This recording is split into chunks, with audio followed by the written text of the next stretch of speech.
Well, hospital porters' pride and dignity, stop the New World Order. Welcome to HPANWO TV and welcome to this video where we begin outside this rather spooky barber shop here in Oxford where walk-ins are still welcome. Yeah, I'm off to a conference for the second time, which I went to last year, the UFO Paranormal Spiritual Conference, which I'll tell you more about in a minute. But it's, if you remember, it was at the West Usk Lighthouse in Newport, South Wales. It's one of the loveliest of places, one of the most stylish and unusual venues I've ever been to for a UFO conference. So I'm really happy to be going back there. So I'll just show you a little bit more about that right now. Okay, guys and gals, this is the event I'm going to see. This is the notice I put up on HPANWO Voice, which you might have seen. And this is the actual event details here. So here we go. It's only £35, this event. It's pretty good for a day-long event. And this is it on Eventbrite. This is where it was last year. This Wi-Fi is a bit slow.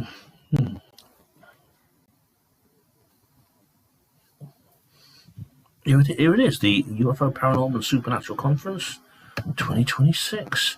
And there, of course, is the there is the actual event there, see? UFO Conference and Night Sky Watch. I'm looking forward to this. By Danielle Sheehan. Not to be confused with Daniel Sheehan. Almost the same name, it's just like a feminine version of his name, actually. But she doesn't have a big puff ball of white hair around her head. But we are getting ready to deep dive into the mysterious worlds of UFOs, paranormal phenomena, and the supernatural at our mind-bending conference. It's just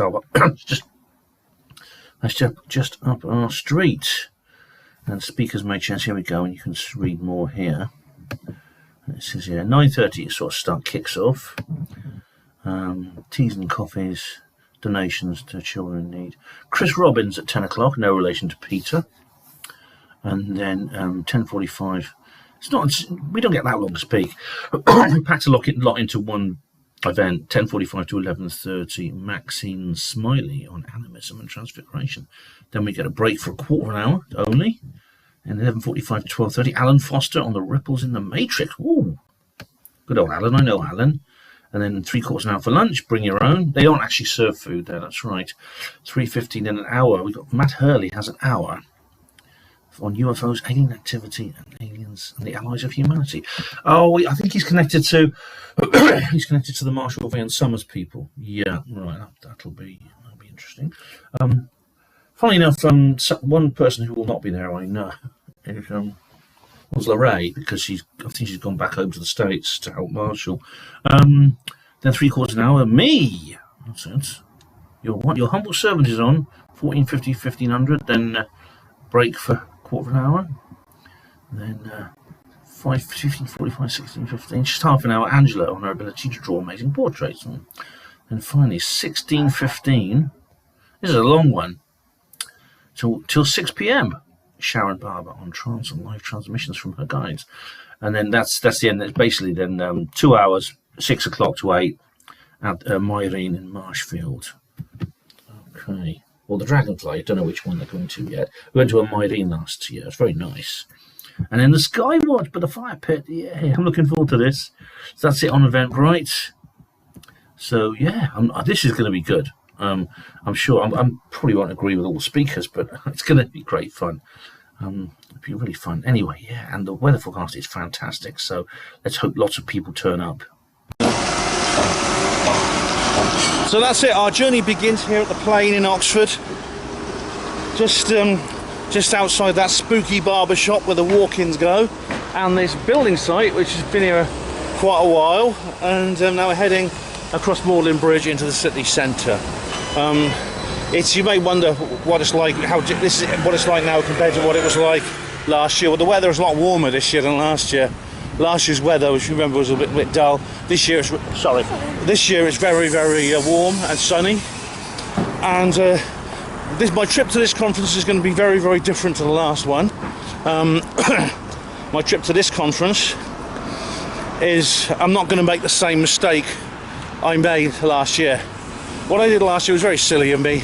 I thought, don't worry, Ben, you can get up at 4 a.m. and catch an early train, just as if you were still a hospital porter, like a 25-year-old, like delivery suite porter or something at the hospital, and getting up for your 6 to 2s, and everything's going to be absolutely fine. Of course, you know what happened. Remember, I didn't sleep a bloody wink the night before. I fell asleep on the train, lost my tripod. Yes, algorithms, give me ads for Jessops again. And so, well, I think well, the funny thing about the tripod is, it was found and put in lost property, but they wanted like 45 quid to transport it to Oxford. And I'm like, yeah, I'm getting myself a new one for that. So I left it in lost property. It was sent to a charity shop after that. So yeah, so I'm not making the same mistake this time. It's actually Friday afternoon, and I'm heading to Newport early. Another mistake I'm not making is not getting the train this time. I do try to avoid train travel if possible, and you're pleased to know I'm having a long, hopefully luxurious, hopefully not too long, hope he gets there on time, luxurious trip on a coach. Yes, it's the whole journey's only costing 70 quid return, which is probably less. The train for the same journey would be almost twice that. So yeah, I'm really glad, and it's much more comfortable and less stressful than travelling by train. Here's a great Oxford pastime, that is. Look, messing about on the water here. If you ever come to Oxford, for goodness sake, hire one of these boats. It's absolutely great fun. I've done it a few times. Yeah, so I'm taking my time. I've left home early, having a leisurely walk through the city centre here. Absolutely fantastic. Yeah. I watched a good film actually. I watched it a couple of days ago, and I wrote a review of it yesterday. It's called The Most Reluctant Convert, and it is based on the book Surprised by Joy by C.S. Lewis, and it's really cool. And C.S. Lewis is a very interesting character, and don't mind, you're going to hear me because there's a bit of wind on the bike, but it's filmed in all these places, and I recognise all the places where it was all filmed. It's all filmed around Oxford, and this is really cool. So do watch that film if you can, and read my review of it, of course, as well, on HPANWO Voice. Yeah, I'm looking forward to this. It'll be fun. Okay guys, this is Queen's Lane, one of the classic little streets here in Oxford, and that looks to me a bit like an Illuminati pyramid. I can't see, is that an eye? Is that the all-seeing eye there? Is it the order that Mark Devlin talks about? And that there's a little flying saucer, see it? Well, maybe that's just how I'm interpreting it. There's some really old scratch graffiti on the walls here. I can't really tell for sure. Anyway, it's a lovely little place. It's very haunted apparently along here. Lots of ghosts. There is an Oxford ghost tour you can go on actually. It's always great fun. Oh well, welcome to Gloucester Green Station. I'm here at the Gatwick Express. Yeah, breaking news guys, the venue's been moved. It's not a Newport anymore, it's in Indian Wells. No, it hasn't actually, but for some reason I've got to go to Heathrow Airport first and change. So I've got to go 100 miles east to change coaches to go 300 miles west. It doesn't make sense. Anyway. Here we go. Goodbye Oxford. For a shorter time than last time. Just 3 days.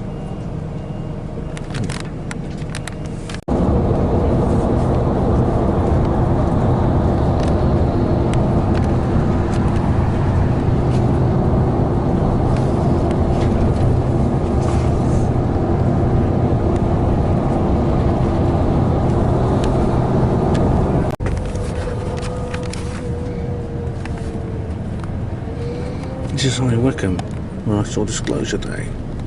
Well, welcome to Heathrow Airport Central Bus Station. Last time I was here was just over a year ago, when I was going to Contacts in the Desert. This is all recorded in my video called Ben in the Desert 2. I remember it very well. I had a wonderful time, and I was actually quite sad because I couldn't go this year. You probably noticed that there's not been a Ben in the Desert 3 this year. Time and money doesn't allow it, unfortunately, but I do have a return to Contacts in the Desert, and indeed more in the US planned for next year. It's a long time to go, but that's my next one of my adventures for next year is already planned. So when I come back here, it could be for that. But right now it's very busy. It's a Friday night. I've got now I've come all this way east to London, and now I've got to wait for my coach to take me back west to Wales. As illogical as that sounds, that's the way they've sent me. So that's National Express for you. So I'm surrounded by people getting on planes, and I'm just getting a coach to Wales. Never mind. It beats the train. It beats the train. Much better than the train, regardless.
Welcome to Newport, or Casnewydd as it's known in Wales.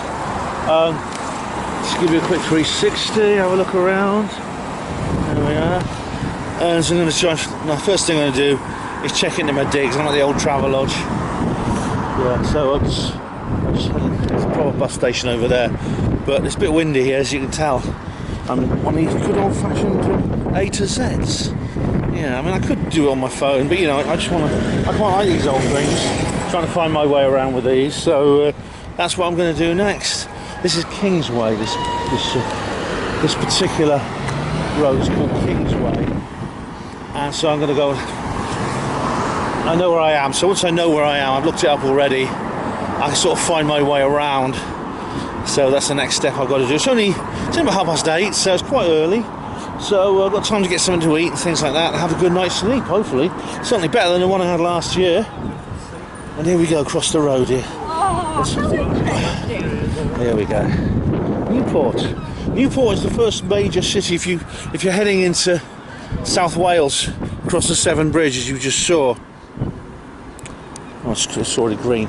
If you're heading across the Severn Bridge into South Wales, Newport is the first major city. It's the first big city you actually reach, which is smaller than Cardiff, and it's just literally just like about a quarter of an hour's drive from the English border, which is basically marked by the bridge.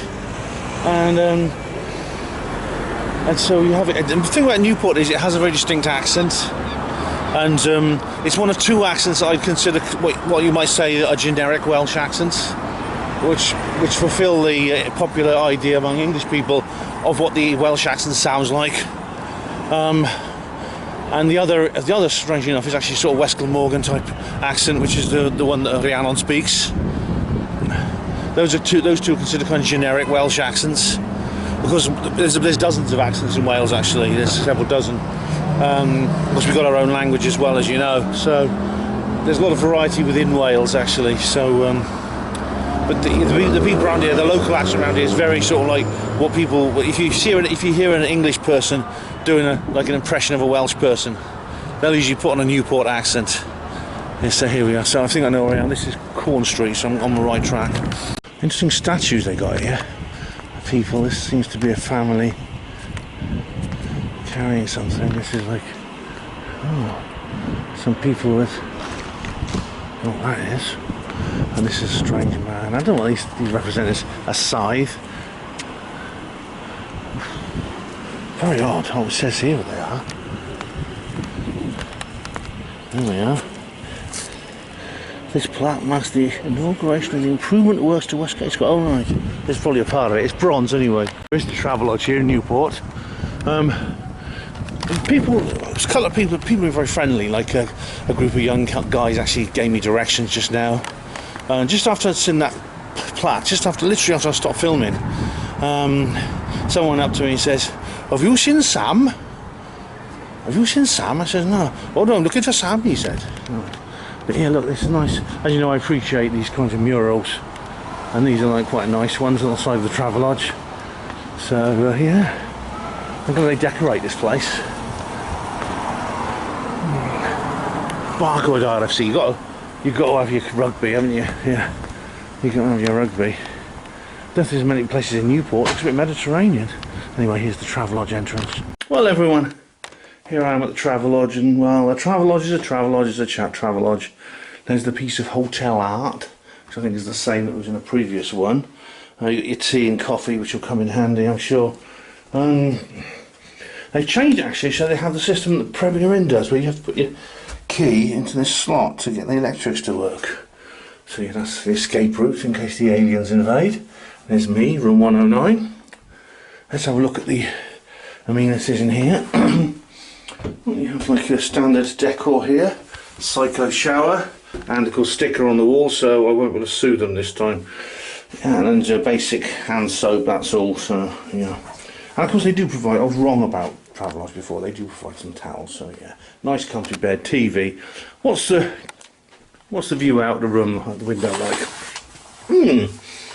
Not bad.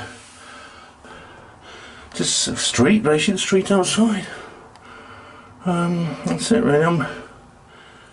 You can see like the sun reflecting off this window there. Now, I'm tempted, of course, some of you are going to guess, oh Ben, I bet you're going to go and find a Wetherspoons now, aren't you? Well, it's tempting actually, but it's almost 9 PM now, and it's getting to the point when if you're going to go and eat at Wetherspoons, it has to be before 8 o'clock really. After that it gets a bit too rowdy and a bit too drinky like, you know, so I'm probably Mackie D's or something, I'm afraid. It's just I'm going to have to eat the old Soylent Green. It's only for one night, it won't kill me. But yeah, that's I think that's where I'm going to have to go, I think. So that's where I'm going to head off for now. I've got the advanced Wi-Fi. It was an extra £3 or something, which could come in handy because I want to do run through my talk before I go to bed, so I know what I'm doing tomorrow. So I've basically got the recording from the basis, but I'm not sure I've actually put it on my laptop, which means I'll need to access it via Wi-Fi, which shouldn't be difficult. So yeah, that's what I'm going to do now. I'm quite hungry actually and thirsty. Okay, see you later, guys. There's a taxi there. There seems to be a lot of taxis just sitting there doing nothing. They're waiting for work that ain't going to come. It's actually really quiet. This is a Friday evening at like nearly 9 o'clock. Where's all the revellers? I've seen a couple of people walking past in kind of like what I call as night out outfits. There's a group of women I met. Didn't meet, but crook past the bus station. They're the only ones I've seen. Literally, there's no one else. It seems awfully quiet. I mean, maybe this is just like one of those places that doesn't have a nightlife.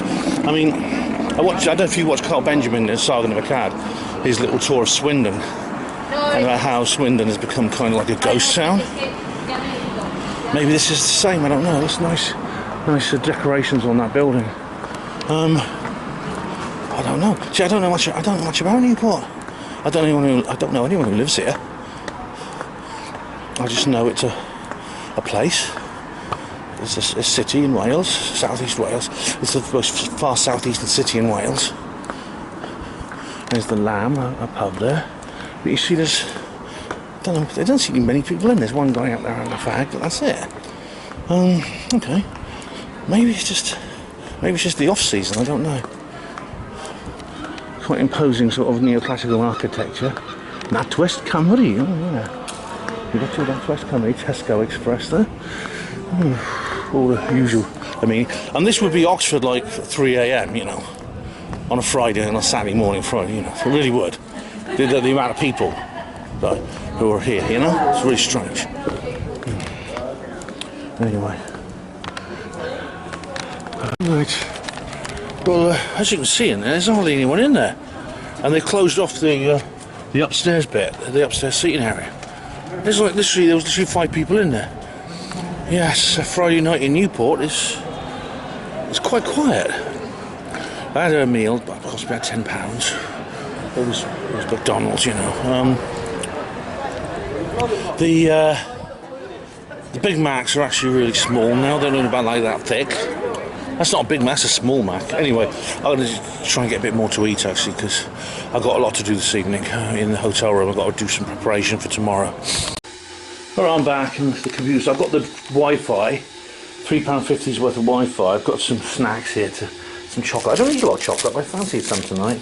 And I've got these very appropriate, very appropriate crisps. Obviously appropriate there. Very good theme for what's coming tomorrow. Oh well guys, I'm here on my computer, just looking around at things. I've been watching this video here by Leonore Clay, The Darkest Secret. This is a good channel actually, The Darkest Secret. It's done by this really interesting Mexican lady with a really alluring voice who does these ghost video compilations. Are really good. But anyway, guess who's back guys, guess who's back? Dr. Jonathan Reed. Yeah, I know. I won't show you this for copyright reasons, but this new documentary has just emerged.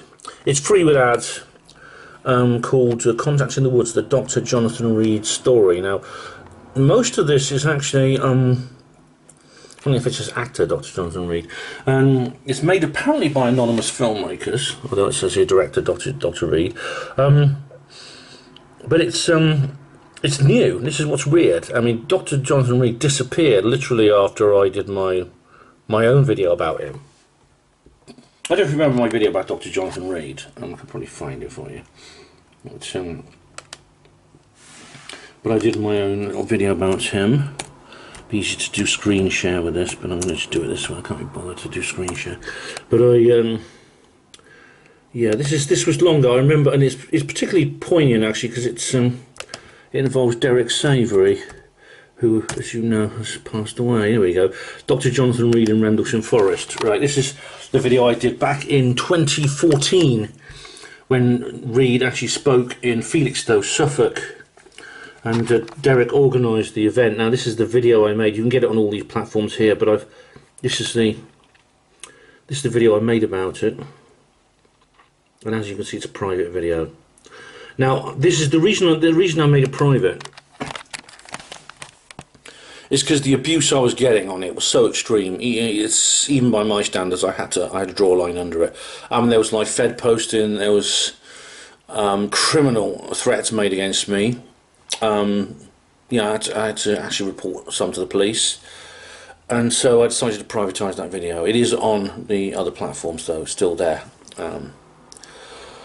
But of course, Dr. Jonathan Reed is a very controversial figure, and no doubt he will be in this one as well. When I first saw him, I thought, I knew it was a new one because he looks very old in it, because of course he is much older now. This is 30 years ago he had his experience, when he was sort of 40-something. He's now, he's now, as you can guess, he's pretty old after 30 years. But it's coming up to the 30th anniversary, which was, I think, it was October 1996 when he first appeared on the Art Bell show. This was a few months after the incident happened, and I think that is why this new documentary has been released. Now, in the documentary, I should say, I've watched the documentary. I won't show you any of it for copyright reasons, but Reed is not looking well. He's trembling like he's got Parkinson's or something. He's looking pretty rough, as well as obviously looking older after all this time. Also, Robert Wraith has died. Sorry to hear that. But also there are actual discrepancies in his story. So it is altered. The story is altered since he first told it in several ways, and I won't say any more right now because I think maybe I need to do a proper review of this video. But it's worth watching. It's free with ads. Like I said, you can go and have a look at it if you want. But Casper's site another guy whose name is Ben, actually. His name's Ben, like me. He's done an interview with Reed. There's Reed now. You can see he's how much he's aged.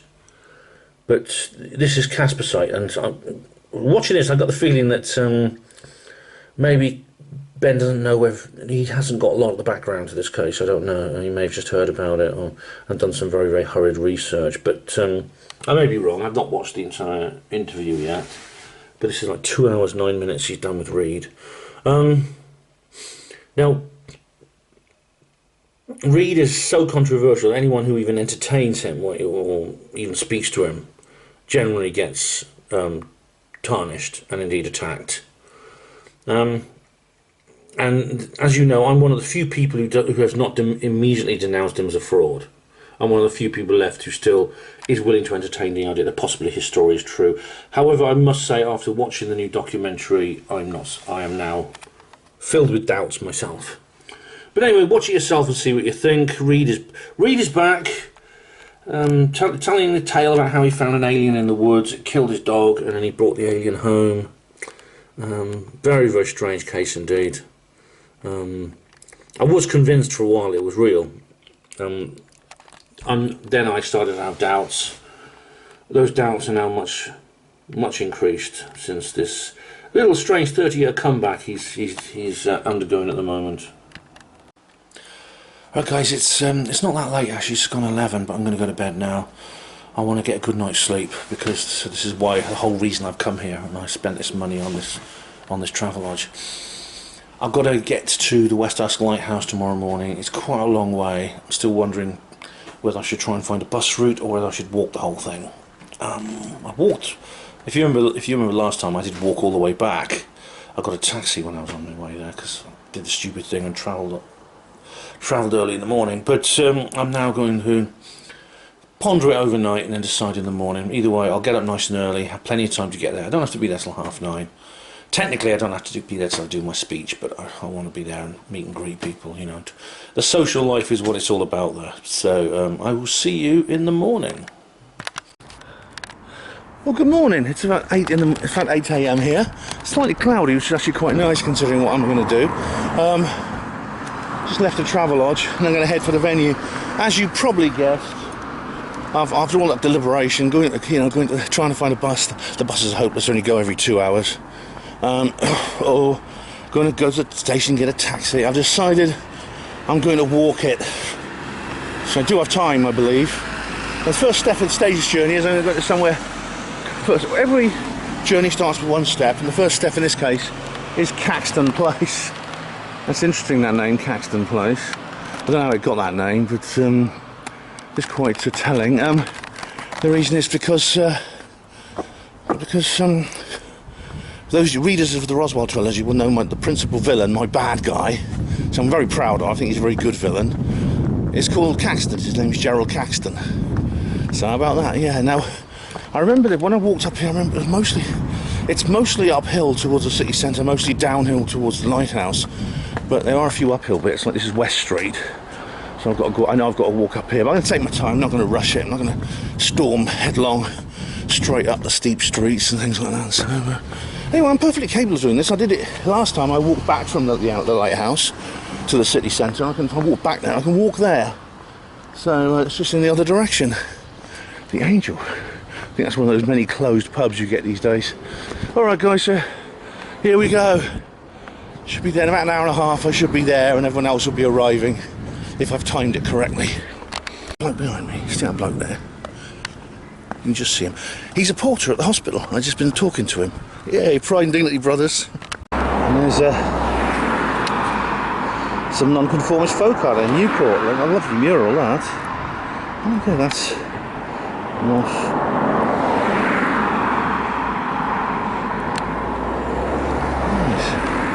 Lovely. Probably local people know more about what that means. Well, ladies and gentlemen, I'm in a car now because I was walking along and luckily Alan Foster saw me and he stopped. Hi Alan, how you doing? Hi, how you doing? All right? Welcome to HPANWO TV. Yeah, hello. So we're nearly there now. You may remember from the last year that this was a very poor quality road, unfortunately. Yeah. But it's the last leg of our journey to the West Usk Lighthouse. And here we are, the West Usk Lighthouse, along with the Watford UFO Academy. It's got one of the nicest, loveliest venues you could ever want for a UFO event. Wow, look at it. It's great.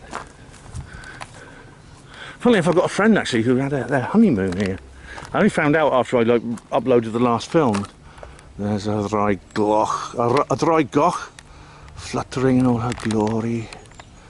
Yeah, a friend of mine actually had a honeymoon at this place long ago in the 70s. I mean, when she's quite old. But I only found out about that when I actually uploaded the video from last year. So, you know, I actually can't remember how you get round here, you know. Look, there's a microphone going. It's already started. Yeah. I mean, I went the wrong way last time, so here we go. There's a car park over there. They already started.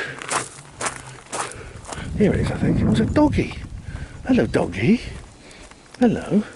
How are you? Hello. And then we go around here. That's it. And here is, of course, the TARDIS toilet. The TARDIS. I think you might call it the TARDIS. That's Niall Murphy's. There we are. That I've already learnt. But, you know, what I'm bringing to the table today is decades worth of... 3 overflights of unmarked black helicopters flying over a house, three rows of flight 3.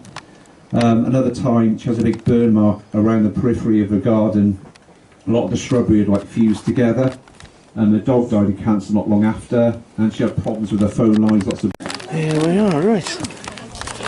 We've had the first 2 speakers, and it's been interesting, so I'm going to take a little walk out here now, and it hasn't changed since I was last here. There's the TARDIS, and up here is and here's the gardens. Another phone box now. That's the toilet phone box. And let's go up here and have a look at the sea. Here we are. Oh, nice.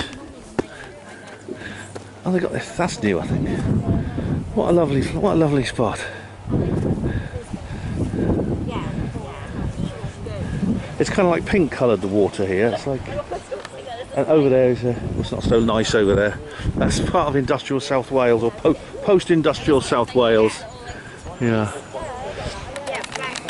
It's Chris Robbins did a talk talking about the aliens, about how the UFO disclosure is a it's quite the 2 talks actually quite complemented each other, actually, even though they were totally different in position. First talk, Chris Robbins believing that the ETs exist and that the government knows it, and the disclosure, what disclosure would do is it would create a situation where this is nice, isn't it? Where I need to find somewhere in the shade. It's really hot now. There's this lifeboat here. It's a lifeboat hut. It's really cool. Where I'm just going to take a seat here where we're in a bit of shade. Here we go. There's a little bit of shade here anyway. Where it would actually create a kind of critical mass, which would we would ascend. He's got quite new age ideas, where we would ascend to the next level, you know, the 4th dimension rather than the 3rd dimension. I know these are bad words to use, but it refers to levels of consciousness and awareness and things like that. He said, interestingly, that one thing he said was very interesting. He said that the Roswell movie, that is the one written by, it was written by Paul Davies, a friend of mine, I know I've interviewed. That was banned in the UK. I'm going to have to ask him about that. I will have to ask him about that at some point, because I didn't know that. I mean, why would it be banned? I'm curious to know why. And then Matt Hurley came on. He's kind of like part of the Marshall Vine Summers community, which of course Lorraine Wilkins was a big part of, and was like a regular fixture at all these conferences. And Lorraine has gone back to her home in the US now, and may have been in contact in the desert, which I didn't see her. I hope we'll see her next year. But and he took a very different position. He said basically the aliens currently interacting with humanity right now are malevolent. They basically have an imperialistic ambition, imperialistic and exploitative ambitions on planet Earth and its inhabitants. And he cited lots of information such as the mutilation phenomenon, things like that, abductions. He talked about Roger Lear, the implants, Carla Turner. I mean, I told him, I had to speak to him privately beforehand. I told him about my implant and things like that, which has been bothering me a lot lately. And he talks about like human mutilation phenomenon as well, which of course even people like Linda Moulton Howe won't go there, that she doesn't want to think about. Which unfortunately it is a reality that aliens are actually interested. You know, they do seem to regard us really as no different, in my view. It appears, at least some of them, because there's many different kinds of aliens. At least some of them don't really regard us as any different to any other animal species on this planet. And why should they? It's the point I make actually in my books. Why should they see us as different? We've got this idea that they're going to have because we consider ourselves special, they're going to consider us special too. There's no evidence that at least some of them do. At least some of them don't. And he showed some pictures of mutilation, including Honey the horse, which Richard G. Hall and David Caton investigated, about how this horse had turned up in Lincolnshire. It's not just American that they do this, with all the classic injuries. The other horses were all freaked out and they were hiding at the other end of the field. Probably those horses actually witnessed what happened, and it wasn't pleasant. It was it was different and unpleasant. He said that Matt said there's no need to worry, identify friends and foes and work out which ones are the good ones and the bad ones, because all the ETs interacting with us are bad. Now, I don't agree with that. Having studied other people such as Mary Rodwell, I think it's a mixture. But that being said, you know, everything that Matt said was true, that the dangers and the hazards that he outlined were real. And he was very interesting. Like I said, these two, Chris and Matt, were kind of like opposites in a way. But I don't believe that there's any. I think what both said were true. Yet the way I come from it is, it's not exclusive.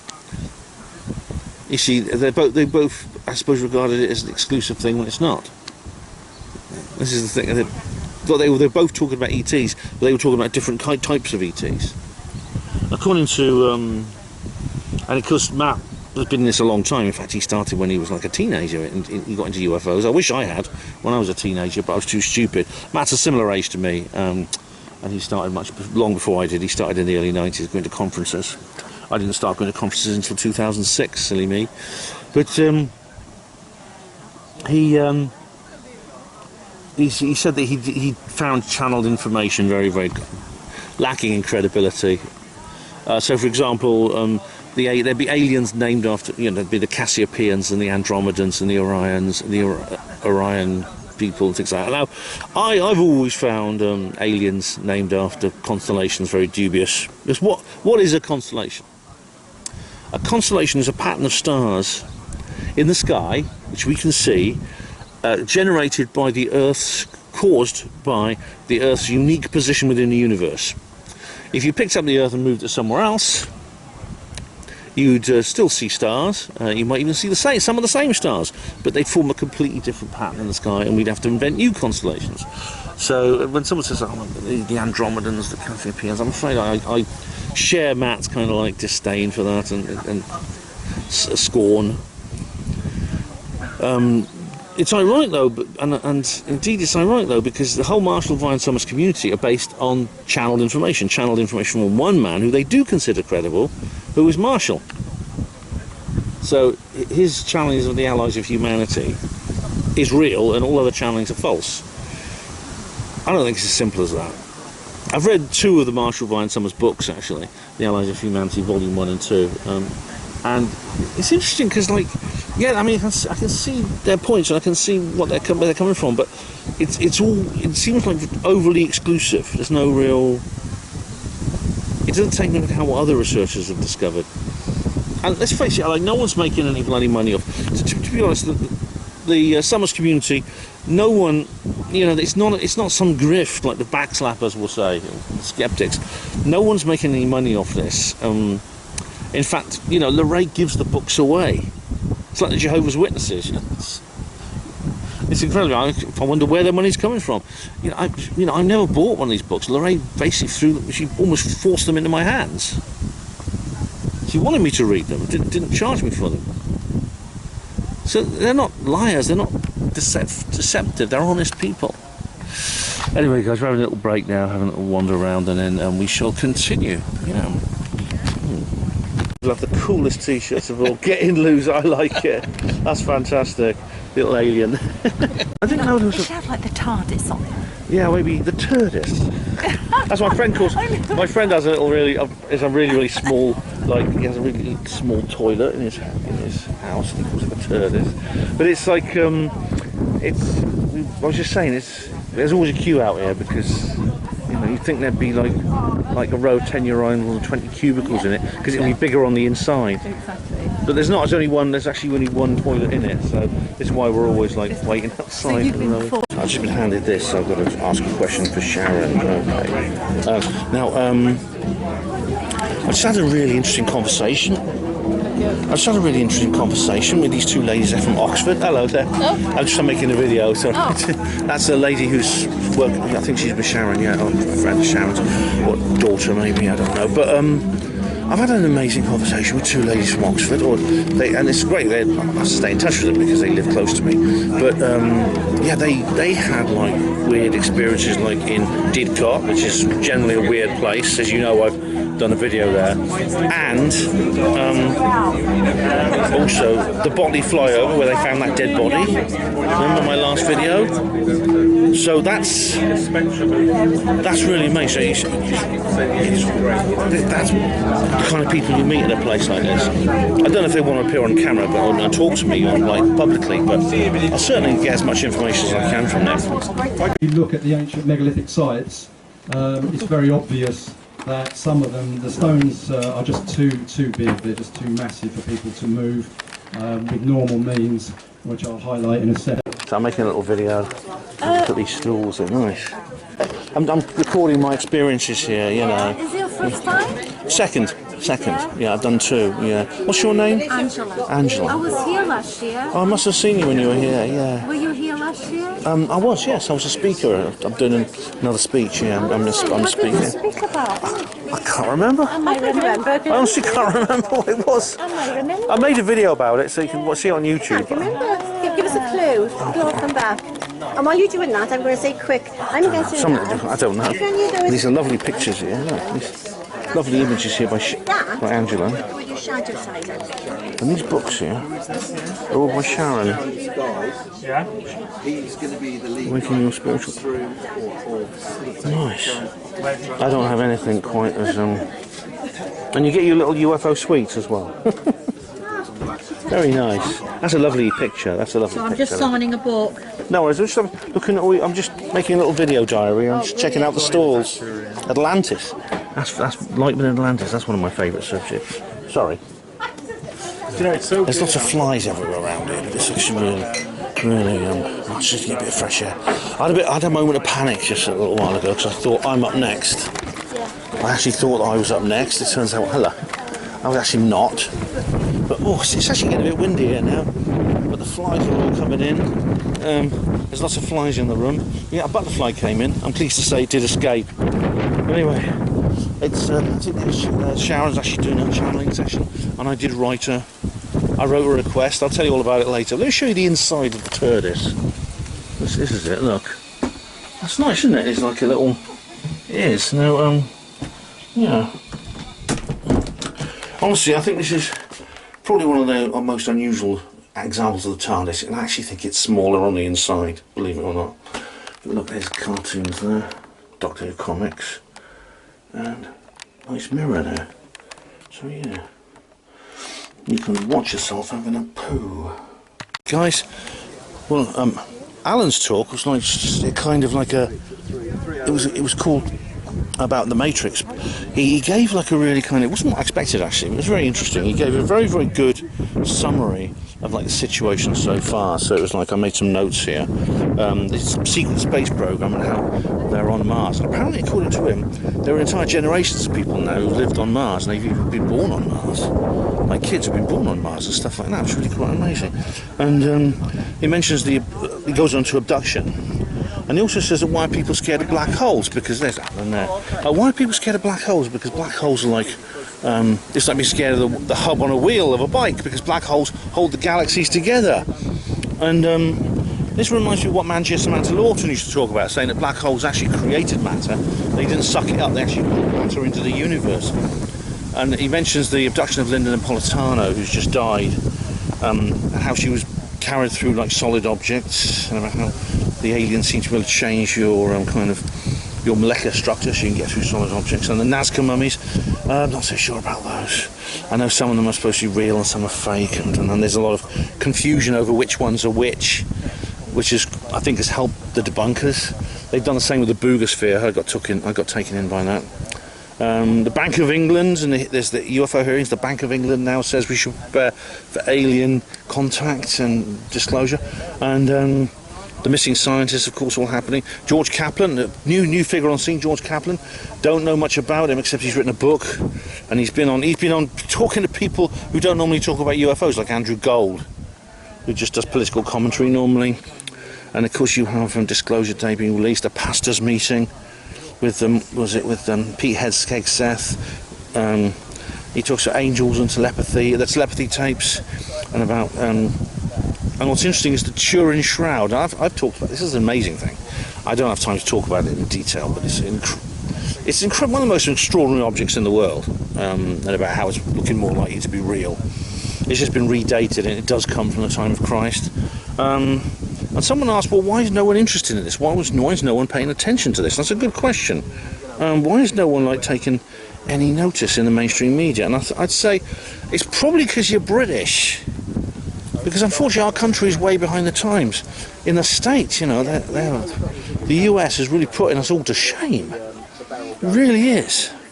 You've got News Nation and people. News Nation has been so good about this. I suppose the equivalent of News Nation is GB News in this country, and they've covered it quite a little bit, but not as well as they should. Not as well as they should. Hello, I like your headpiece. It's really good. Okay, I'm making a little video diary. Would it be alright to get a shot of your headpiece? Is that all right? Of course you Thanks can. very much. This lady here has the most amazing. It's from Toy Story where they go, oh.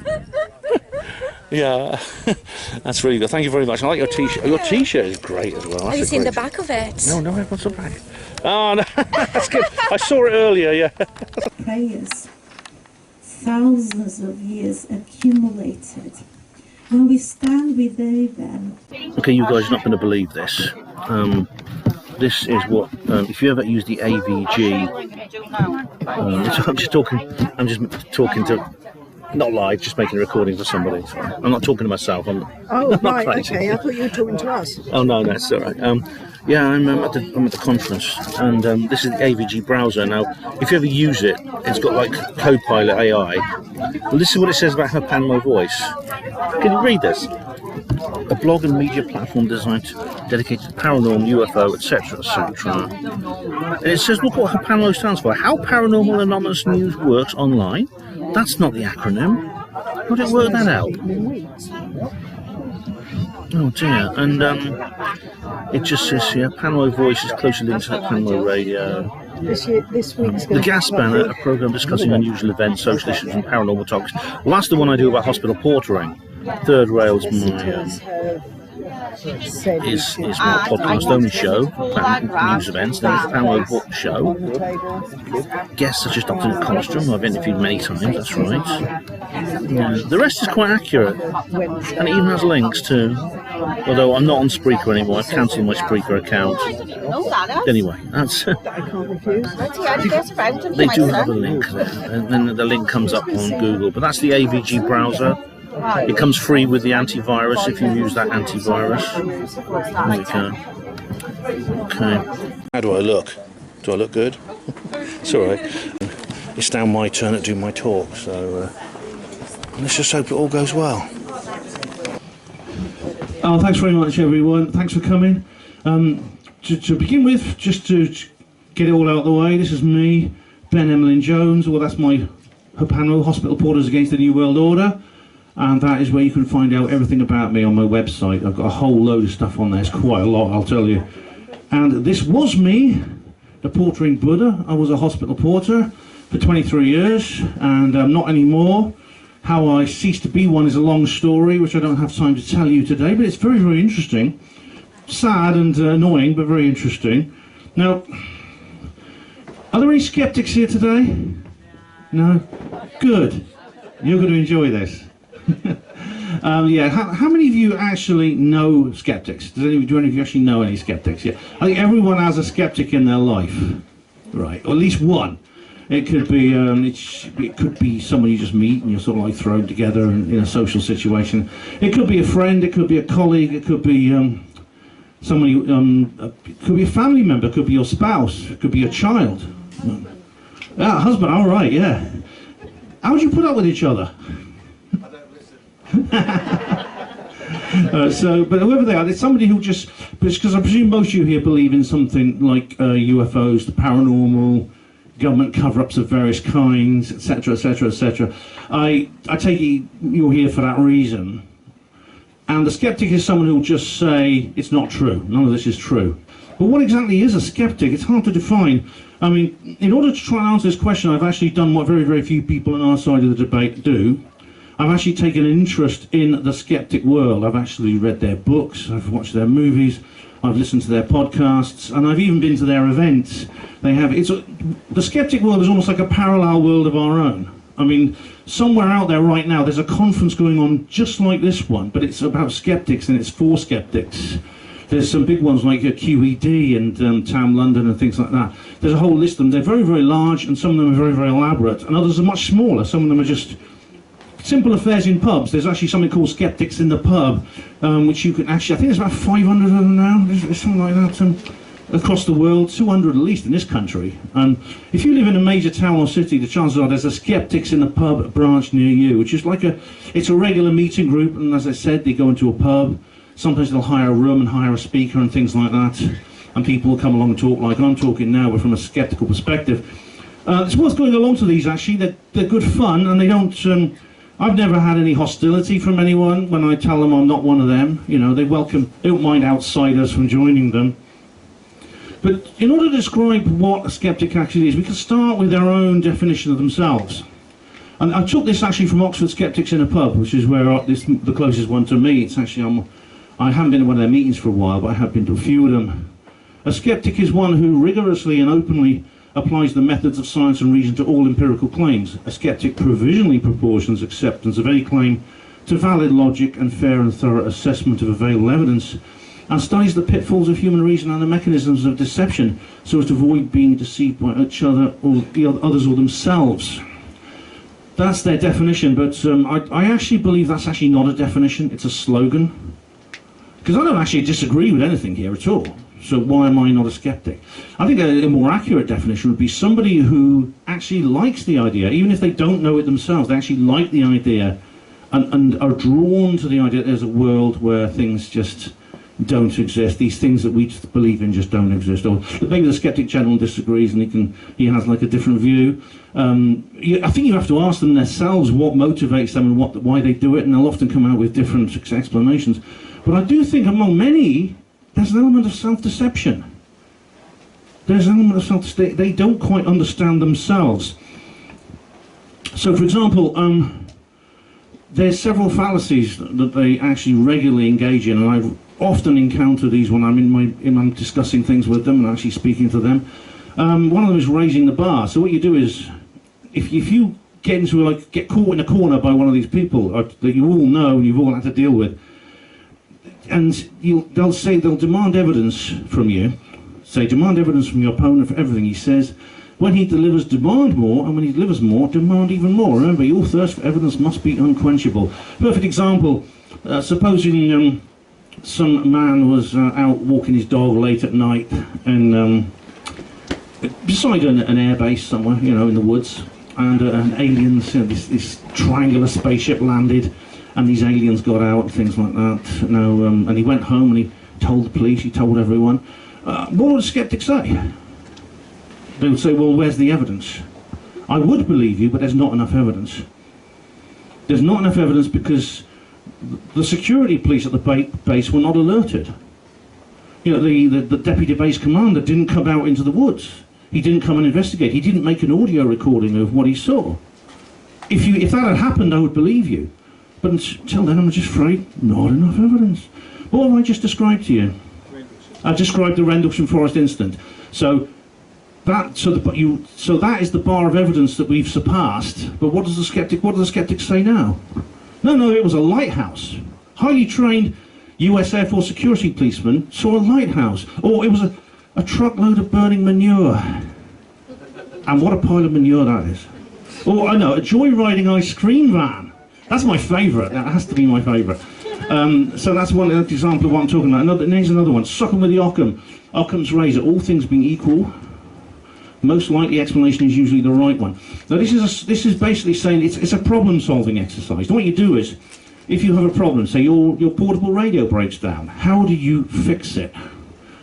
Well, the most likely explanation is the batteries are flat. So try changing the batteries before you open it up and start filling with what's inside it. The problem is that this method only works when we know what we understand the hierarchy of likelihoods. So we know enough about the system we're dealing with to know exactly in what order we place these likelihoods between the most likely and less likely.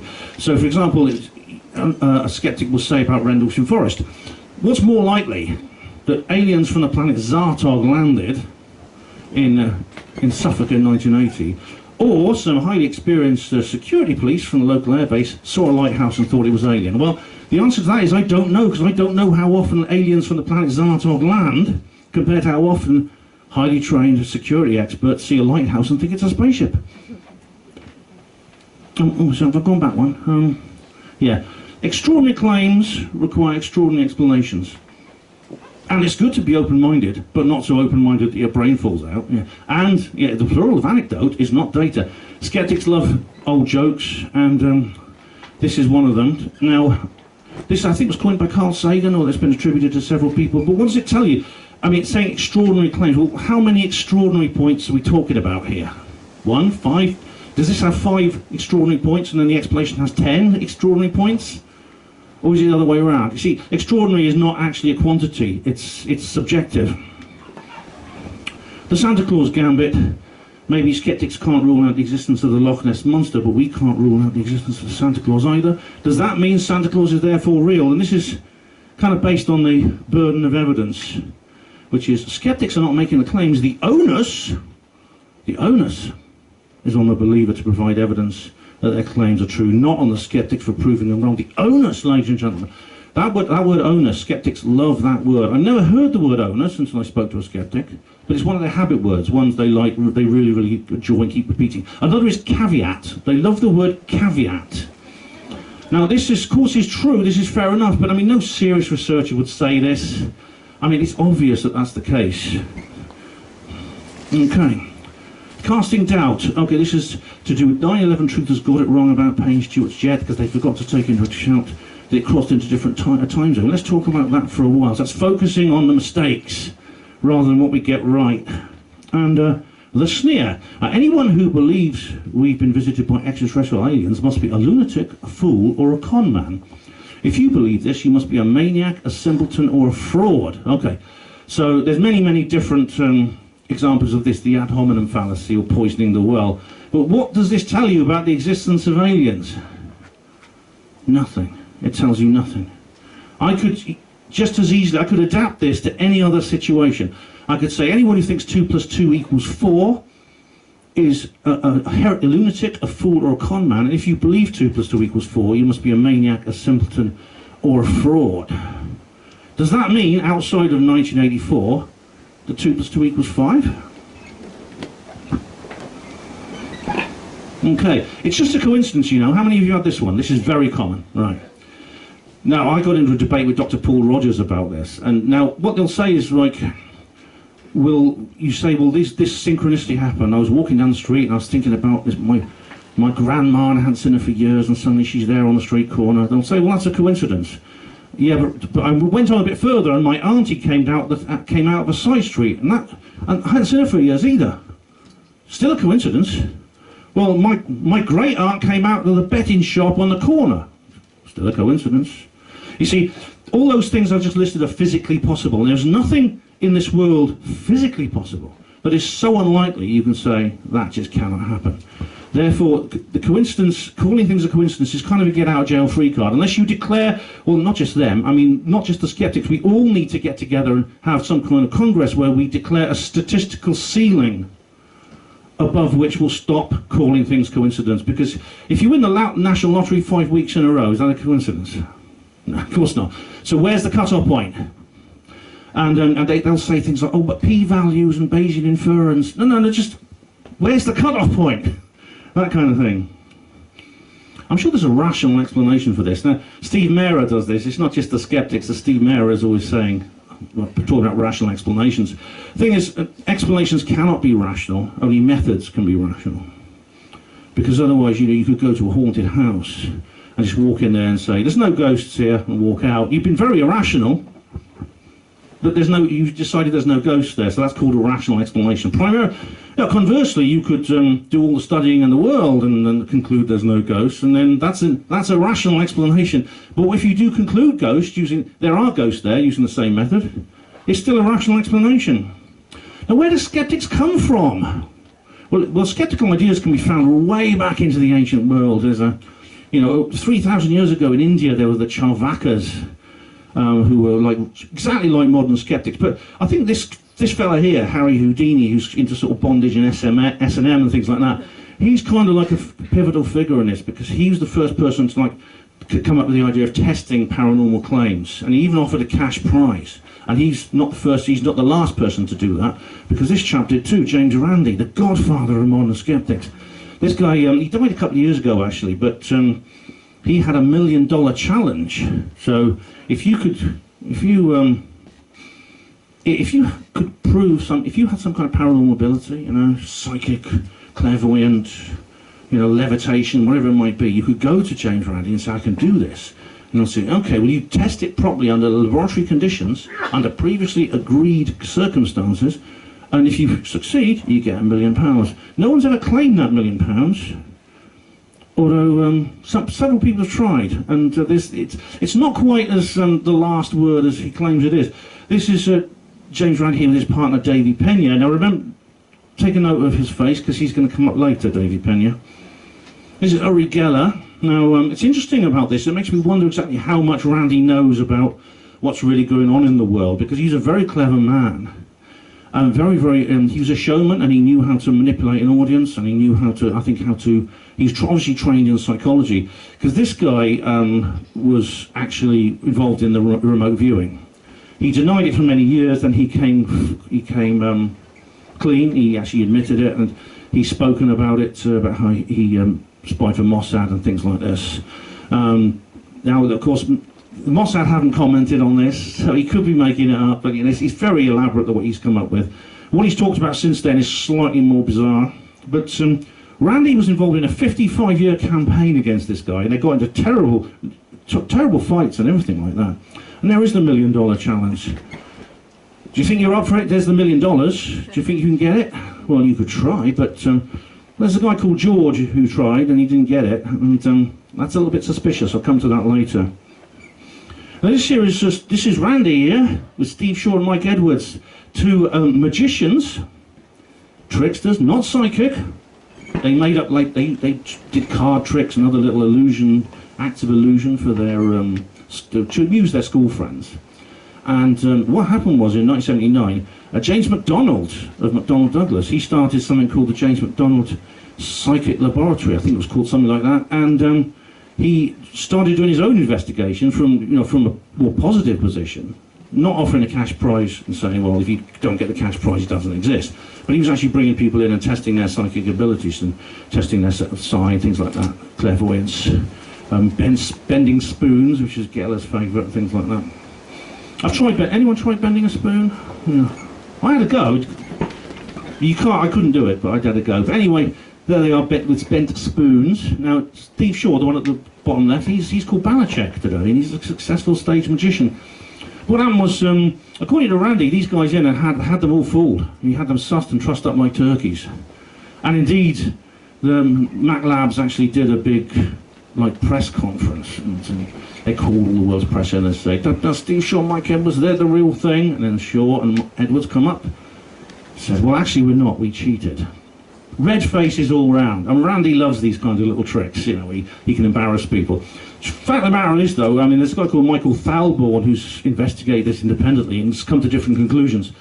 He said that actually Shaw and Edwards were dropped in 1982, the year before this press conference, and Mac Labs never declared them to be the real thing. There's all kinds of other weird stuff went on there that Thalborn writes about. Here's an article for Nexus magazine. If you never read Nexus magazine, you're missing something, you really are. Do you recognise him? That's Davy Pena. Yeah, he's a lot younger there. But he was Carlos the Great. He pretended to be some kind of spiritual guru and went around Australia. But actually he was a plant. He was an agent that Randy had put into the Australian media to try and test how gullible people were. But credit where credit's due, Randy exposed this guy, Peter Popoff. He was a genuine fraud, taking a lot of money off people by pretending to be some Christian evangelist talking to angels. And Randy exposed him using the way I would have done it, which is he sent a radio scanning expert into one of the events, and he picked up radio signals. Pete Popoff had an earpiece in and was talking to his wife was backstage, giving him like intelligence on the various people he was talking to. The problem is, skeptics. I think skeptics need to remember one thing: ordinary claims require ordinary explanations. And sometimes they forget that, because what happened when Psychic Sally was accused of doing the same thing, they all jumped on the bandwagon. It was all over the CFI forum. They were saying, yeah, she's guilty, absolutely guilty. She's done the same thing as Peter Popoff, and we know it. How do they know it? Well, the guy called Paul Zenon wrote about it in a newspaper, and he based his article on hearsay. Sally sued them and won. And if you do apply for the $1 Million Challenge, you may not get the answer you want. This is actually the first page of some legal documents. I've got the whole PDF. If you want it, I can send it to you. This is by George R. Simpson versus the Randall James Hamilton's Wing. That's Randy's real name.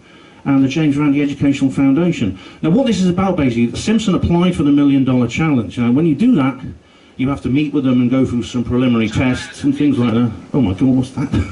Is that the aliens?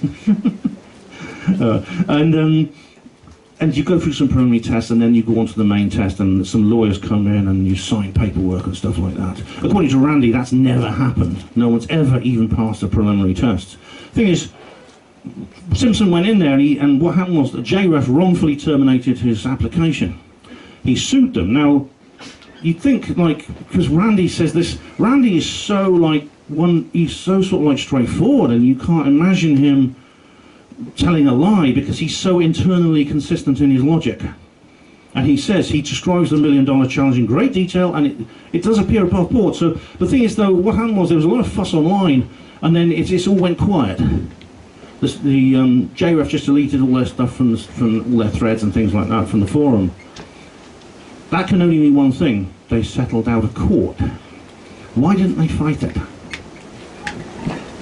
They settled out of court with Simpson. I mean, just imagine, you think the JREF could fight this and win. What amazing, how good they would look then. Yes, we see, the $1 Million Challenge is real, we proved it, and we've got this court case. They could trump it, they could write books about it. But no, they settled out of court with Simpson. They didn't dare take him on. This is the headquarters of McDonnell Douglas, where the Mac Labs originally came from. This is in Virginia, USA. Now, funny enough, that building is not just, they have a part of that building. They don't have the whole thing. Another organisation is based there, and that's the Virginia branch of the JREF. I wonder why. I mean, it could be they just happen to be next door, I don't know, but Randy, it was actually closed eventually, in very mysterious circumstances. It's not really, no one really talked about it much, and JRF just shifted back to its other offices. I think it's got one in Los Angeles, somewhere in California. This is Randy here talking about that. And funnily enough, going back to Davy Pena, Andrew Johnson talks more about this. I'm not an expert on this sort of thing, but Davy Pena's got a cousin who's involved in the 9/11 thing, who's involved in 9/11 stories and stuff like that. This is Michael Sherman. Now, this guy is very interesting. You may recognise him if you've been following the whole UFO issue, because this guy's only just been appointed the US government's UFO czar. I mean, that raised a few eyebrows. It really did, because like he's always been what Stanton Friedman used to call the noisy negativists. However, he's actually become somewhat more open-minded in recent years. I mean, I don't know if you noticed he was doing the Joe Rogan Experience with Graham Hancock, and he's done several with Hancock, and the first one he did, they were like, Hancock's very belligerent and was arguing with him, and they were all shouting at each other almost. Towards the end, they were kind of like quite civilized, and they've actually become friends, him and Hancock. And Hancock is trying to persuade Shermer to go on an ayahuasca trip, go to ayahuasca workshop, and I think to myself, is this the same Michael Shermer we're talking about here? So, what happened was, he had a very, very interesting experience, which, at his wedding, which he then said, if I'd heard this from someone else, I wouldn't have believed it. It rocked my skepticism back on my heels. This doesn't mean he's changed his mind, and I've been following this guy closely, and he hasn't actually formally changed his mind on anything. But I think he may have taken the first step to crossing the aisle. And indeed, both sides in this debate do make conversions from the other, and I can go into more details about this. This is Susan Blackmore. Now, what's interesting about Susan Blackmore is, I can't help thinking that her skepticism might be motivated by her personal feelings. And I'm playing amateur psychologist here, I don't know. But this lady is very, very famous. She was like the renter-skeptic for the media. And she calls herself that. And she actually was, she used to be on TV all the time. I remember, she's sort of retired now, but she used to be on TV, putting the skeptical side of everything across. The funny thing is, like, she used to be a woo-woo like us. And this was because of something happened to her when she was studying in Oxford. She had a drug trip, and it like changed her life. It made her believe, it become a wide-eyed believer, and she dropped whatever she was doing. She took up parapsychology, and she was totally 100% she could prove this. That it was real in various different ways. Now, the thing about it is she got a message from Dr. Carl Sargent in Cambridge, who said he has a very promising result with Ganzfeld tests. Now, Ganzfeld tests are where, you've seen the ones where they put golf balls over their eyes? Yeah. And so she said, oh, please let me come and supervise you in your laboratory. I've got to come, you've got to get me involved in this. And so, yeah, sure, come along, he said. So she burnt rubber getting up to Cambridge. And she was so enthusiastic about this, she did supervise him and wrote an article for the JSBR. Unfortunately, the conclusion was that Sargent was cheating. And I've read the article, you can feel the regret and upset in her words as she's writing this, when she was so enthusiastic about it. But it got worse, because she was then reprimanded for accusing him of cheating, when as far as she was concerned, she was just doing her job. If Sargent was cheating, he got away with it. I think he designs computer games today. But this upset her so much that in 2010, at a conference I went to see her live, this was not recorded, she starts weeping on stage. You know, after 40 whole years, you know, it's still painful for her. And it was shortly after this experience with Sargent she became a skeptic, and I can't help wondering if maybe it had something to do with that. There's Richard Dawkins. Now, he's very interesting because he bridges the gap between what you might call philosophical atheism, academic atheism, and the skeptic movement. There's many others have done that now, but he's the pioneer. It's very interesting. I mean, I don't like this chap particularly, and I certainly disagree with him. He's rumoured to be not a pleasant individual, but he's very interesting to study. On the subject of nice people, this guy knows everything there is. Professor Brian Cox, he knows everything there is to know about particle physics that I've forgotten in my lunchtime, right? No doubt he's an expert on that. The thing is, he's now a major media figure commenting on everything else apart from particle physics. And it's pretty clear he knows absolutely nothing about it. Yeah, because he's got shiny white teeth and silky black hair. You know, maybe I'm just jealous, you know. But because of that, he's always on bloody TV. And you know, this is serious. This is not just like an academic debate here. It can get to the point where the skeptics will get quite litigious when they want to be. They will fight for their own rights to free speech. There's a guy called Simon Singh who he sued the British Chiropractic Association, and in my view he had every right to, because they tried to shut him up, and I supported him. But in Philadelphia, USA, there was an attempt to shut down spiritualist churches and tarot cards. They never saw that coming, as they always quip in the media. But the point is that none of the skeptics actually stood up for this. I was debating this on the forums with them, where I go under various aliases, and they were all 100% behind this move. And I made the point about, you know, the US actually has a constitution which includes freedom to worship. and things like that, and free speech, and they said, no, we don't care. They're frauds, and we think they should all be locked up, and we should shut them down. So free speech, but only if you're a skeptic, it seems. And this goes it goes also elsewhere. This is Rupert Sheldrake and Graham Hancock, who were censored.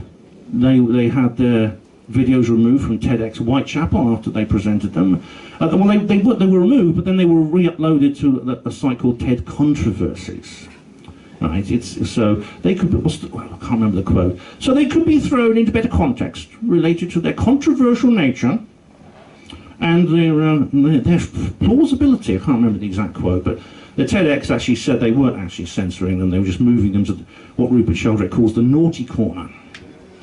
But again, this was not to do with the views. I mean, the videos had lots of views. It was just they were consulting with their scientific team and their community and things like that. So this is, no doubt, this is actual censorship. This guy, this is Dr. Paul Offord. Now, this is controversial. A lot of you won't agree with this, and some of you might not. But this guy is literally saying that vaccination you shouldn't have a choice whether you're vaccinated or not. He's literally saying that it should be essentially every sort of incentive, the word is encouragement, which basically means making your life impossible unless you do it. Which of course is, it goes against anyone who's medically trained here will know you have to have a consent form. I had to have a consent form when I had a tooth pulled out, for goodness sake. But this guy says, we don't need your consent, you will do it or else. So yeah, they can be quite ruthless and dictatorial skeptics when they want to be. But you know, This go on to the conveniently told confession story. This is Patty, the Bigfoot. At least that's what I think it is. Other people think it's a man in a suit. Now, Chris Packham, you know Chris Packham? He's a TV guy, he talks about nature and wildlife and things. He got a phone call from Bob Gimlin once. Hey, Bob. Oh, by the way, that's my wife in a furry suit. That's my wife in a furry suit, by the way. That's how we made this thing. Now, there's been a new documentary released actually claiming it's someone else in a furry suit. I mean, this story goes, he's growing legs and legs and legs. There's so more legs than a centipede. But the response from the skeptic after Packham told us about this was what? It was, right, we have a confession. Silence, everyone. You stop writing. You close that book. We have a confession, therefore it's case closed. It's over. We have a confession and we now know the whole truth. Same with this. The Boy Who Came Back from Heaven. This is a book by Alex Malarkey, a young chap who was in a car accident, had a near-death experience, wrote a book about it. Now, the thing about these various confessions, and indeed this is a very similar one. Kate and Margaret Fox, wrongly described as the inventors of spiritualism.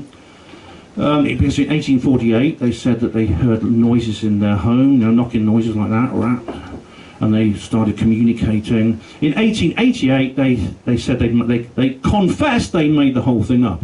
In Derren Brown's documentary Seance, he brings this up as basically it's a total conclusion, end of story. We have a confession, that's it, it's over. But a confession is a claim too, and confessions can be falsified. And no evidence is ever demanded for confessions. They are accepted by skeptics without a second thought. They don't actually explain certain suspicious elements. Now, I can't speak for the Bigfoot. Well, the Bigfoot thing I can do, because Paul Vella actually did a LiDAR scan of the location where Patty was seen in 1967, and he worked out that the figure you see before you, the big furry thing, is apparently 6'7" tall. Is Bob Gimlin's wife 6'7" tall? If so, then I hope he doesn't whinge at her if she burns the toast.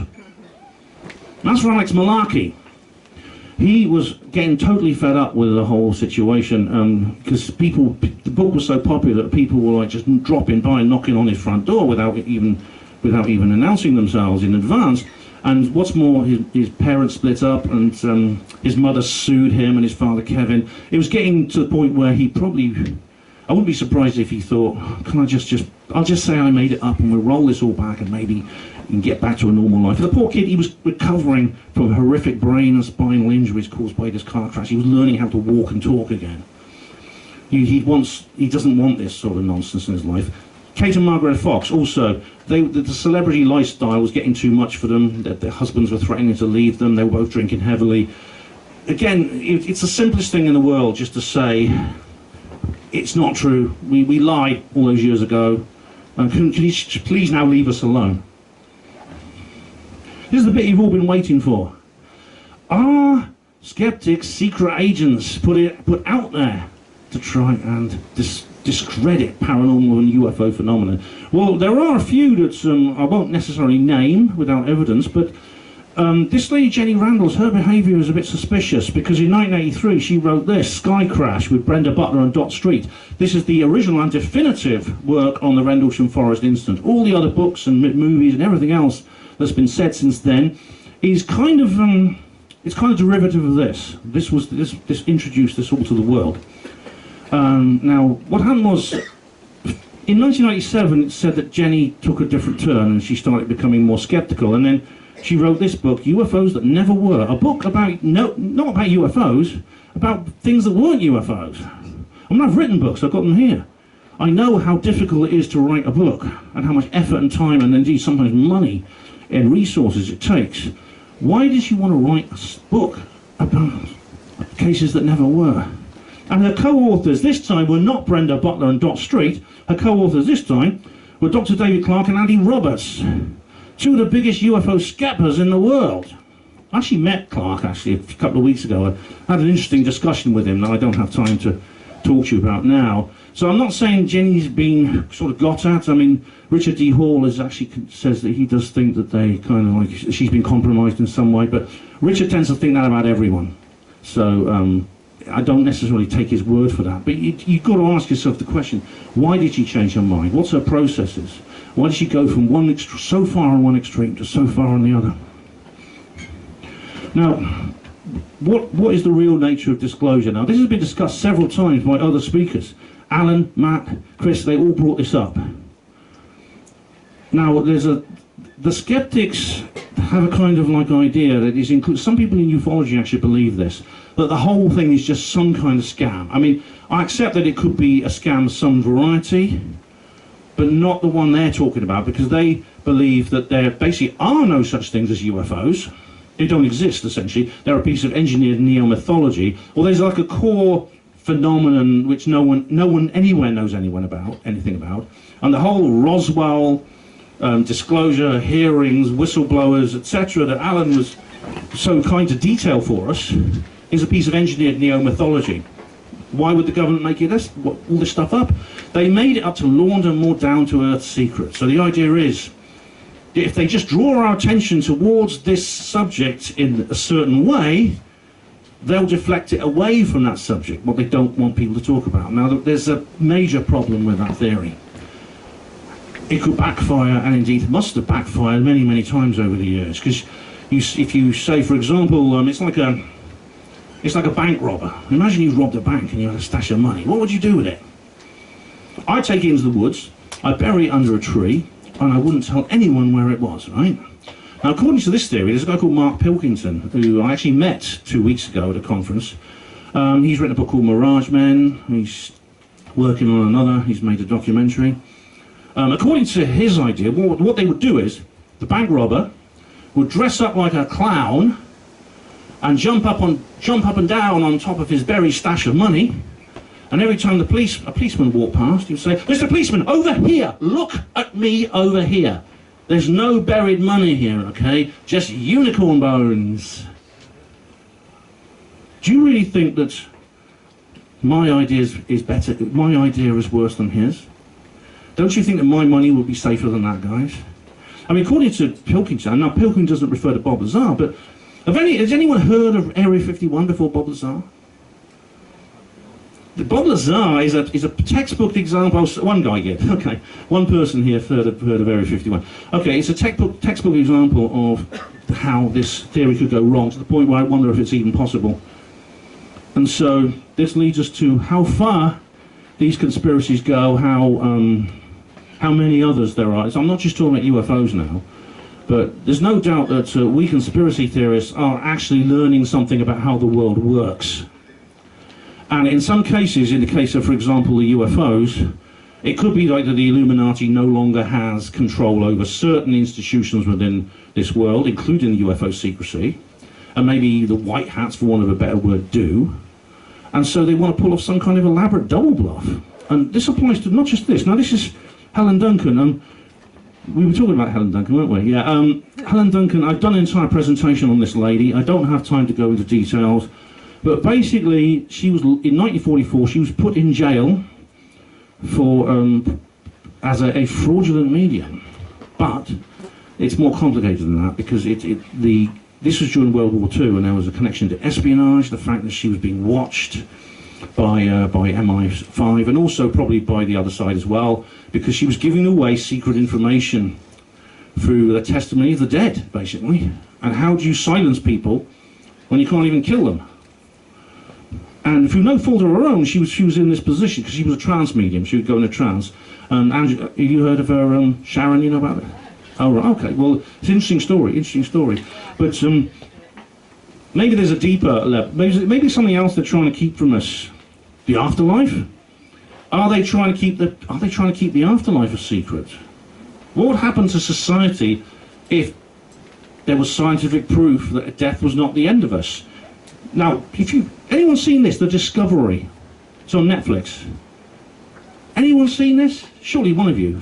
No one? Oh, this is great. You've got to watch this. I mean, what happens is Robert Redford is in it, and he plays this mad scientist who discovers the afterlife is true, and then what happens is vast numbers of people start committing suicide. And now, I don't personally believe that would happen myself, but I think skeptics are actually scared that would happen. They're scared that if we knew there was an afterlife, it would reduce the value of the physical existence we have now. Richard Dawkins even actually said this once. He said, there is absolutely a nobility. There is a nobility in believing that you only have one life and then that's the end of it. So Dawkins essentially said this very, very thing.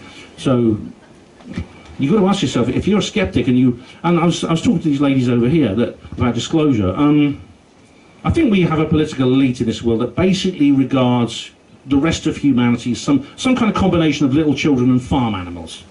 And they regard themselves as better than everyone else. So they can cope with the truth, but we can't. They're superior to us, you see. So this is why they want to control information. They want to ration our access to the truth. Well, I've got news for them. We are actually intelligent adults, and I'm not going to let any government stop me getting to the truth. But you know what? A lot of people said to me when I started talking about the skeptic movement, they said, Ben, I think you're going to become a skeptic, aren't you? You're going to become a skeptic. You're going to change your mind, and you're going to be one of them in a few years if you keep listening to them and reading them and finding out what they have to say. You'll end up like that Brent Lee. This is Brent Lee. Brent Lee Rogan used to be one of us. He was a woo-woo. He was actually active on the original David Icke forum. I remember I used to interact with him. And then he sort of like, he started to have his doubts about it. He took some time off. And now he has come back as a skeptic. He runs a podcast called Some Dare Call It Conspiracy. And where he describes his journey out of the rabbit hole from the delusion that he believed he was in to freedom. Now, I don't have a problem with Brent. I feel quite charitable towards him, actually. Perhaps less so to his co-host. But I actually don't have a problem with Brent. I've spoken to him. We've even met up. We met up at an event, London 14 Society. It's always possible we can change our minds. As I said earlier with Michael Shermer, both sides make converts from the other in this debate. In my view, I think it's unlikely, not despite of my interest in the skeptics, but because of it. It's because Brent actually said that when he was a conspiracy theorist, he hated the skeptics. He wanted nothing to do with them. He wouldn't listen to them, and he thought they were like all shills, and they're working for the government. They're out to get me and stuff like this. I think people like that are more likely to feel betrayed when things don't go quite their way. So paradoxically, it's your hard-bitten zealot who's by far the most likely person to convert. I'm different. I already know their arguments. I've already looked into what they have to say. I studied them. I've got friends. I've made friends with them. I've talked to them. That means, although I can't rule out the possibility that I'll become a skeptic, I think I'm one of the least likely people to do so for that reason. Now, Angela was saying about how paintings are like a gateway to another world, and And they are. I mean, I can't paint like she can, I can't paint at all. But I can paint pictures with words, and I've got these books here, Roswell Rising, A Novel of Disclosure, and its 2 sequels. Now, if you want a copy, I've only brought 2 with me, I'm afraid. I'm sorry about that, I couldn't carry any more. But they're £10 each if you want one. I'll sign them for you, and they'll be worth a lot of money in a few years. Don't forget, once Disclosure happens, yeah, these are going to the top of the bestseller charts. But it's a fiction, it's a story, it's just fictional, but it's about what would happen if we got the truth instead of the lies. And I ended up writing 3 books in a fictional form about that. So please do come and get one if you want. So in the meantime, thank you very much, all of you. It's been a great pleasure talking to you. Thank you very much.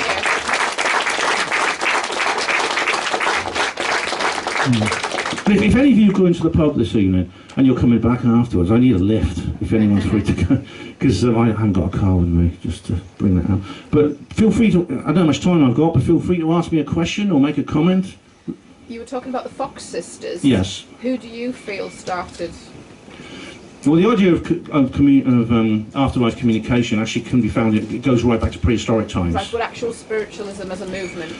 There's no doubt that they were very influential on some forms of it. I'm not an expert on this subject, but I don't have the information at hand, but I think there were other streams coming out as well. I think there was Emanuel Swedenborg, I think he was another one. There were several others, but they were very important in the development of modern spiritualism. You know. Yeah.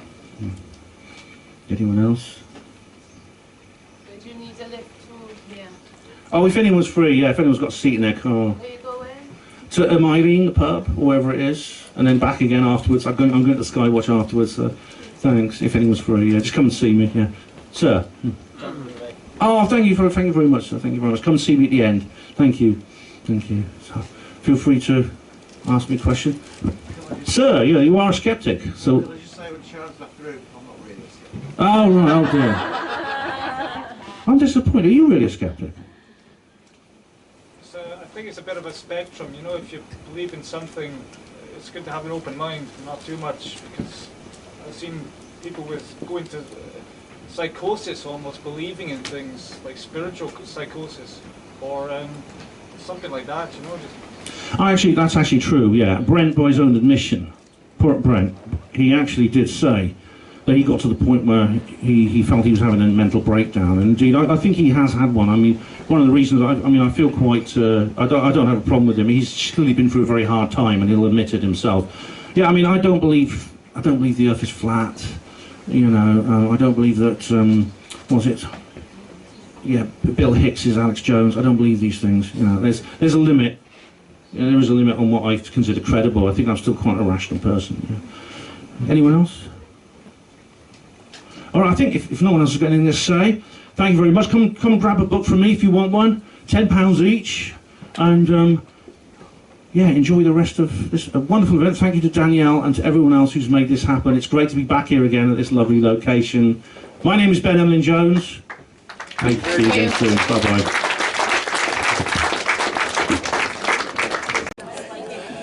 Okay, guys and gals, I've done my talk. I was up there doing my talk, and it's finished, and I can relax. I hope you enjoyed it. I've recorded it for you. It went a lot better than it did in my view 2 weeks ago, and so yeah, please do enjoy.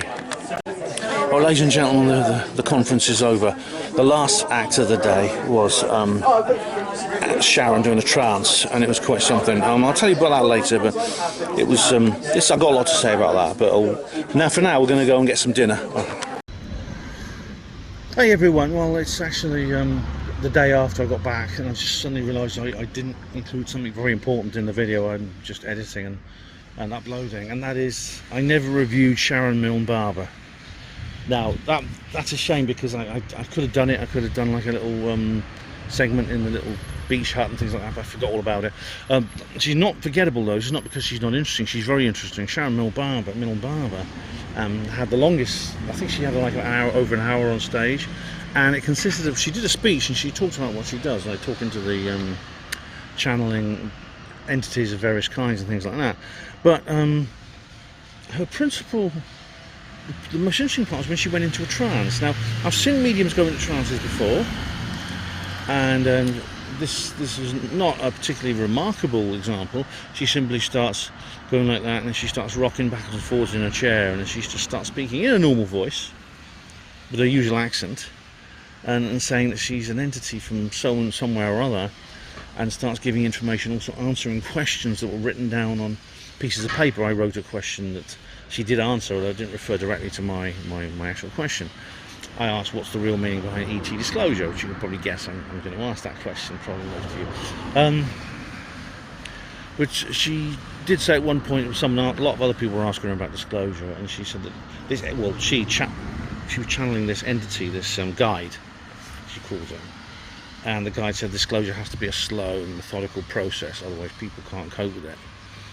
And well, several people made that point, and I don't agree with it at all, but it was interesting. You see, I can't. It's tempting to think she's just making the whole thing up. She's a prolific author. She's written a book about Atlantis and about all these other things. She's an artist. She's drawn pictures. She worked with her husband, who's there, who's a guy about her own age. She's in her 60s, to late 60s, I'd say. They had a young woman with them too. I suspect is their daughter, who was holding the microphone for Sharon and things like that. But she says this is Vicky. The woman was called Vicky, and Sharon says she works closely with Vicky and several other people in Newport. She's a local lady from Newport. Although she didn't have a Welsh accent, she was obviously English extraction. She sounded a bit West Midlands, actually, with Black Country, her accent. But you see, when it comes to channeling, there is something.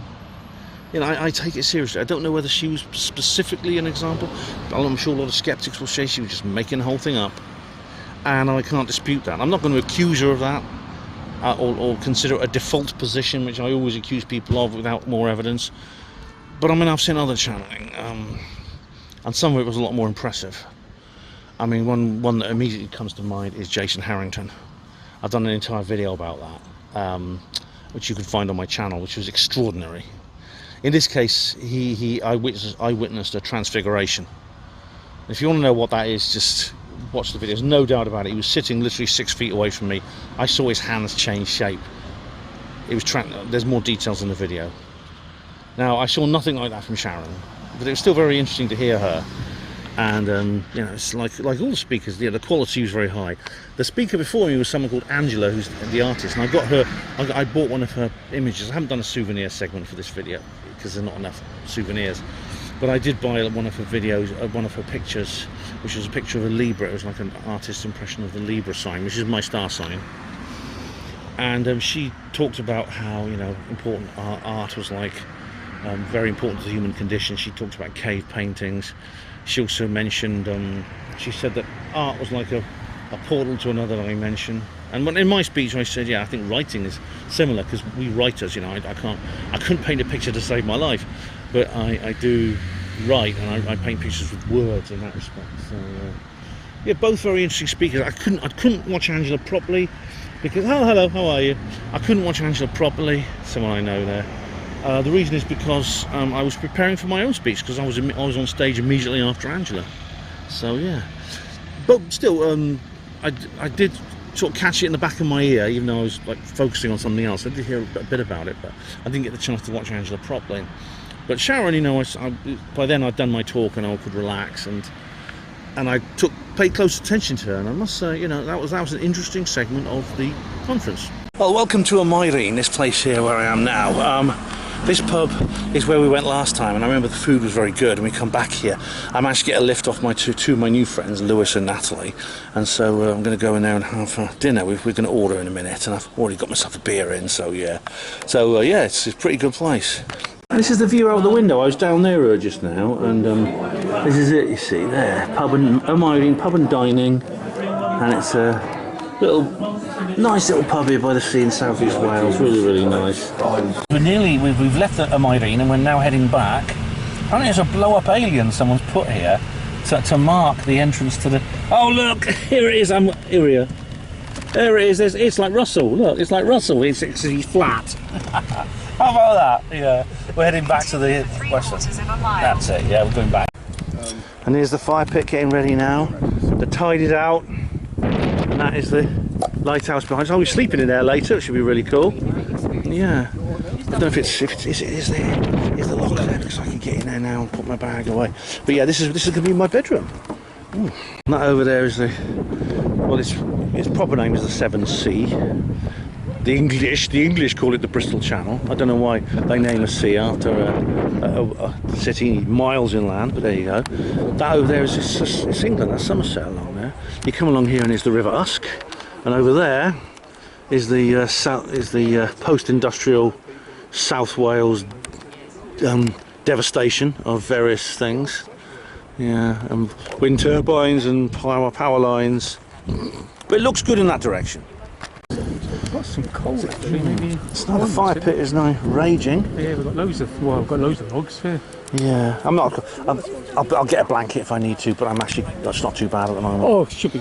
I'll get a blanket from my room if I need to. But, I just turned the aircon on, it wasn't necessary. Oh, thanks, really. yeah. I turned it off, it was on. Oh, cool, cheers. A couple of hours. You don't need it. No, definitely not. Definitely not. But you know, it's like really. This reminds me of like when I actually went sky watching at Little Alien. Oh, right. When I went to Stairway to the Stars conference at Las Vegas, we took a trip up to Area 51. It was actually brilliant. Oh, seriously? Yeah. Area 51. I made a video called Meadows, which is all about it, and it was like this. We had a fire pit. And we were outside the Little Alien, and some people had night vision goggles. And Area 51 was just a few miles in that direction, and we were like, really, it was great, yeah. Oh, fantastic, what experience. Yes, I was so happy to go there. I've been dreaming of going there for so long, and finally I get there, yeah. It's really cool. This is beautiful, isn't it? It is lovely. Yeah. There's something magical. In that direction it is anyway, yeah. It's, in that 2 years ago when the UFO was up there. I hope it comes back, yeah. I really like it to come back. We want it to come back. Strangely enough, the tide is coming in very fast. It's not like St Anne's. I mean, it's literally like coming in like about 20 or 30 feet just in the last few minutes. So at this rate, it's going to be up here like within an hour. It's going to be up to the rocks. Well, I'll keep you posted, yeah. I'll keep you posted with that, ladies and gents. But yeah, it'll pretty soon be high tide. I mean, you see the tide comes right up there. And there's the beach. It's nice. But an update, guys. The tide is almost in. I mean, it's literally almost covered the beach now. So I was thinking of going down and walking on the beach, but I think now it's not a very good idea. I don't know how high it's actually going to go, maybe over those rocks. There's a ship in the distance there. I don't know, it seems to be moving. It's certainly changed, I think. There's a ship. It looks like some kind of car carrier or something. And it does appear to be underway. So hopefully we'll see it go past us. This reminds me of when do you remember when I was at Southend on the pier? And the weather's nicer though now. But we might see the ship, hopefully we'll see the ship go past us, which would be absolutely fantastic. So this is really cool. It's really, really cool. That is Avonmouth over there. And there's Yolong and there's Portishead, or Porter's Head, as Sophie the Porter's poet calls it. And then there's Clevedon somewhere along here. Clevedon is actually, it's got a very, very long beach. So that's what's coming up next. And there it is, there's that ship there. It's called Eucor. I don't know if that's the name of the line, or that's probably the name of the line rather than the ship. You can see that, can you? Yeah. Really? Okay, I've got the ship tracker to work. This is the ship here, and it's called Morning Courier. Oops, let's zoom out. It's called Morning Courier. It's from Fremantle Port, which I think is Australia. And there's some photos of it. And then there's the owner, is called Taylor Cable. That's the company that owns it. And there it is. From Bremerhaven, Germany. There we go, that's photos from Bremerhaven, but you see a bit more here. There we are. Let's just see if I can, oops, what's happening now. There she is. That's doing strange things, this thing, but I mean, I'll just show you it works here. Oops, there we go. There it is, you see, this is where we are. We're up here. Sure, you don't want one of these. They're we're here. Free. We're roughly there. I've just and you go down here. No, I'm not. Yeah. So it's on. I've got 4G, so it's not. It's going to load very quickly. But somewhere around there is the actual ship. You'll see in a minute. I've got some alcohol. Alright guys, we've got a black helicopter now. Here we go. It's got red on it. Oh dear. I think it's a helimed. Oh right. But we were just, funny enough, we were just talking about people spying and things like that, and I was telling them my tripod story from last year. And look what happened. And Lewis was joking that there's like a satellite beaming stuff down on us right now. I mean, just because I'm a conspiracy theorist doesn't mean they're not all out to get me, you know? Right, guys, we've got another ship there. Let's just zoom in. I've been watching. There's a lighthouse. Actually, I think it is. It's actually. Oh, that's a ship. I think it's actually a lighthouse. Yeah, I think it is. Yeah, is that Porter's Head over there? Porter's Head, and Porter's Feet. Yeah. There is a ship there, but it's tied up. It's a shipping dock there. But yeah, oh well, that is but a lighthouse is showing us. There is this lighthouse. Obviously, is not working anymore. But that one is. Yeah. It's getting dark now, guys. It's almost 10 p.m. now. But we've seen some lights over there. I think that's probably from a light. There may be an actual working lighthouse down there, or a ship. But there's red lights over there. The sea's come right in now, so we've now got some. Yeah, it's not that cold actually. It's a bit nippy, not that cold. Oops, no. Okay, guys. There is a. What's this? Here we are. There's a light. I've been following it just for a couple of minutes. It's just cruising slowly along on the skyline there. It's probably nothing. It seems to be pulsing like a plane's light. But there it is anyway. Well, plane lights, it looks diamond shaped, but that's actually an effect of the lens. But I think it's a plane. But it's just cruising slowly. Obviously, if its behaviour changes, I'll come back to it. But right now, I'm just keeping an eye on it. It's a bit slow for a plane. It depends how distance it is. It depends how far away it is.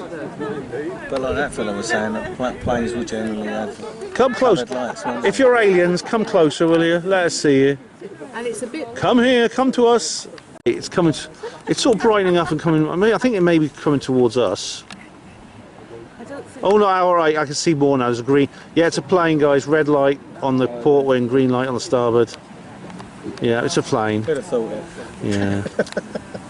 It's a plane. Green and red light. Yeah, it's a navigation beacons. It's like it's not.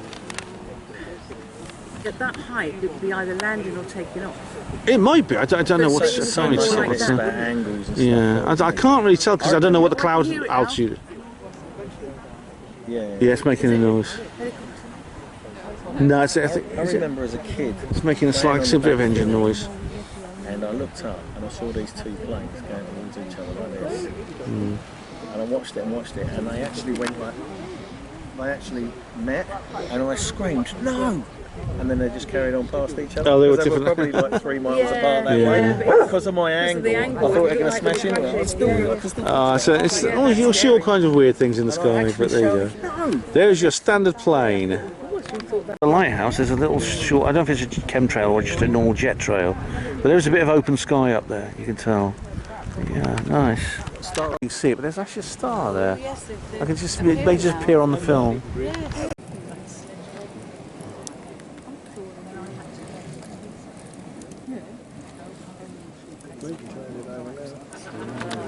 Hey, well, I'm back in this room. It's really, really nice. I'll give you a proper tour in the morning, but I'm not going to go to bed now. So yeah, sleep well, everyone.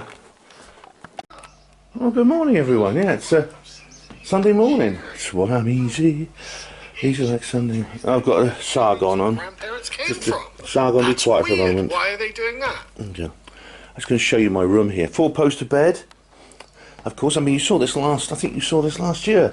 It's the same, they haven't changed it, which is nice. It's really beautiful. It's a beautiful little room. It's in this beach hut, this converted beach hut. I didn't actually sleep so well last night. I actually woke up at 4:30. Couldn't get back to sleep. That's not because this is not. That's not because this beautiful 4-poster bed is not comfortable though, because it is very. I've got TV which I haven't watched. You know, there's rubbish on TV anyway. It's a lovely shower. It's got a psycho shower and detachable shower and all these things here. Yeah, I'm not going to bother having a shower though. It's not even 8 o'clock yet. I've sort of given up on sleep now. I did sort of doze for a bit, and here it is, the toilet. There's just enough room to open the door. Just enough room to open the door. Nice, isn't it? Very nice. And look at the decoration. That's like a Turner seascape, there, isn't it? It's nice, isn't it? Look at this beautiful model ship. All things to do with the sea, seashell there. Trunk. More ships and lighthouses. That's what I think. It was like a real sort of like scary lighthouse, or lighthouse all built into a tower. That's nice, isn't it? Yeah. I've even got like aircon if I need it, but I haven't needed it actually. It's been quite cool tonight. I'll show you. There's a lovely old picture in here. Where is it? Anyway, that's the lighthouse. That's the bridge where you go in. That's where we come in. There's all trees there now, but that's the lighthouse years and years ago. Isn't it lovely? See an old horse and cart there. Nice. And what you do is if you ever stay here, like my friend I told you earlier about, a friend of mine had a honeymoon here. Out we go here onto the terrace, and there's a barbie for you. You can have a barbecue if you want. And I'm glad to say they've got rid of the whale bones. I mean, that wouldn't bother everyone, but it did me. But I'm glad they're not there now. Here's your barbie, lovely. And just in case you do fall in, although it's not going to, the tide has gone out again, but you can always throw that to somebody. And I wouldn't go out to sea in that boat. Look at that, it's had some better days. But here's the remains of the party from last night. This is where we all were. Fire pits all burnt down. Look how this, and the Bristol, sorry, the 7C has gone out a long way. There's a ship, yay! Good morning. There's a ship going out to sea. Yeah. Deck chairs on here. Well, in nice weather like this, it's just a beautiful place. This is all, I think I mentioned this last night, but this is obviously, you see there's a dike being built here. It's like a sea defence. It's obviously like been built deliberately to protect the lighthouse from the sea. Yeah, I think this is seen. This is going to Davy Jones's locker. I think he's had more seaworthy days. There's an old boat there, and there's another hut there. There's another one over here, very similar. It's a great place to come to on holiday. It really is. I'm very grateful to Daniel and Frank for letting me stay in that. It's really lovely they let me stay in that place. Yes, I think it's probably not in use because. Once you can get in there. But there is another one. I showed you the one yesterday. It looks made from a lifeboat. Oh, that's our hut. That's where we were yesterday. That's our little marquee. See? Nice. There's the hut made from a lifeboat. Lovely. Lovely. Great. And it's quite cool. It's still a bit cloudy. Just chemtrails, unfortunately. But it's actually quite a cool, breezy morning. Should make my walk back to Newport quite easy. There we go. Time to head off. I just shut the door there. I'm going to head back to Newport. Yeah. There's the Turdis. Goodbye to the Turdis. Goodbye to the 7 estuary, 7C. Yeah. Some people didn't drink much of that. There we go. Nice. Okay, so my first stage of my journey home is to walk to Newport. So I go along this pathway here. You remember this from last year. I don't want to repeat myself from videos I made previously, but it's very nice. It's very difficult to walk on because it's very stony. But I've got absolutely no rush, by the way. Coach leaves at 14:24, 2:24 p.m, which means I've literally got like as close to all the time in the world as it's ever appropriate to use that phrase. Yeah. So I just take my time, have a slow walk, enjoy the view, listen to some audio and things like that. I've got some Joe Rogan shows to put on in my earphones. So, and I enjoy the look around and see what's here. It's nice in the morning. It's a lovely Sunday morning. I'm going to watch these cattle grids. It's a bit like the back rooms here, you know. Am I going to fall down? There we go, safe. Nice. Had a lovely time, thanks to... Oh man, I know I'll say this before and I'll say it again, but yesterday was fantastic. Thanks to Daniel and Frank, thanks to all the speakers, all the delegates, all the organisers. Absolutely brilliant, brilliant conference. Oh, yeah, I'd love to go. Let's come back next year. Beautiful. Lovely people, I made some new friends, saw a couple of old ones. Oh, fantastic. Okay, I've nearly reached the main road now. The lighthouse is actually a really isolated little spot on the coast, surrounded by farmland. And there's just this little dirt road that links it to the main. So it's a good 10-minute walk. I mean, that's probably what's preserved it, actually. It's remoteness. It's isolation. Dulcie Dublin Cottage. Dulcie. Is there a secret base under there, I wonder? There's our own glory. There's another one over there. A Dry Goch, a Red Dragon. Strange houses, though, strange architecture on these houses. There's a very kind of birdy theme to this subway. Very nice. It's like Alfred Hitchcock. There's more over there. Behind this cage, would it be a crashed UFO? Ah, nice. I think this might be there last year, I can't remember. Little road, there you go. Nice. Very nice. A mural that is, isn't it? Frequency. Great image that. See the train going through it? Ah, nice. Yes. Come in Comcab again and look. Just like the ones in Oxford, they've been decorated. That's beautiful. It's a goddess-like image. Look. Beautiful. Sort of aquatic sort of image. Is this the Wetherspoons I see before me? It is! Oh, I love the Wetherspoons. Greatest place in the world. Okay, I'm leaving the John Wallace Linton now, the Wetherspoons here in Newport, and I'm heading for the coach station to catch my first coach home. It's a two-stage journey again, and it's a bit different from last time, and as I said last time, that it's strange, I went completely out of my way, went all the way to Heathrow Airport to catch a bus, but only get a third-party strike here because there's some music playing. But I went all the way to Heathrow Airport to catch a bus to take me to South Wales.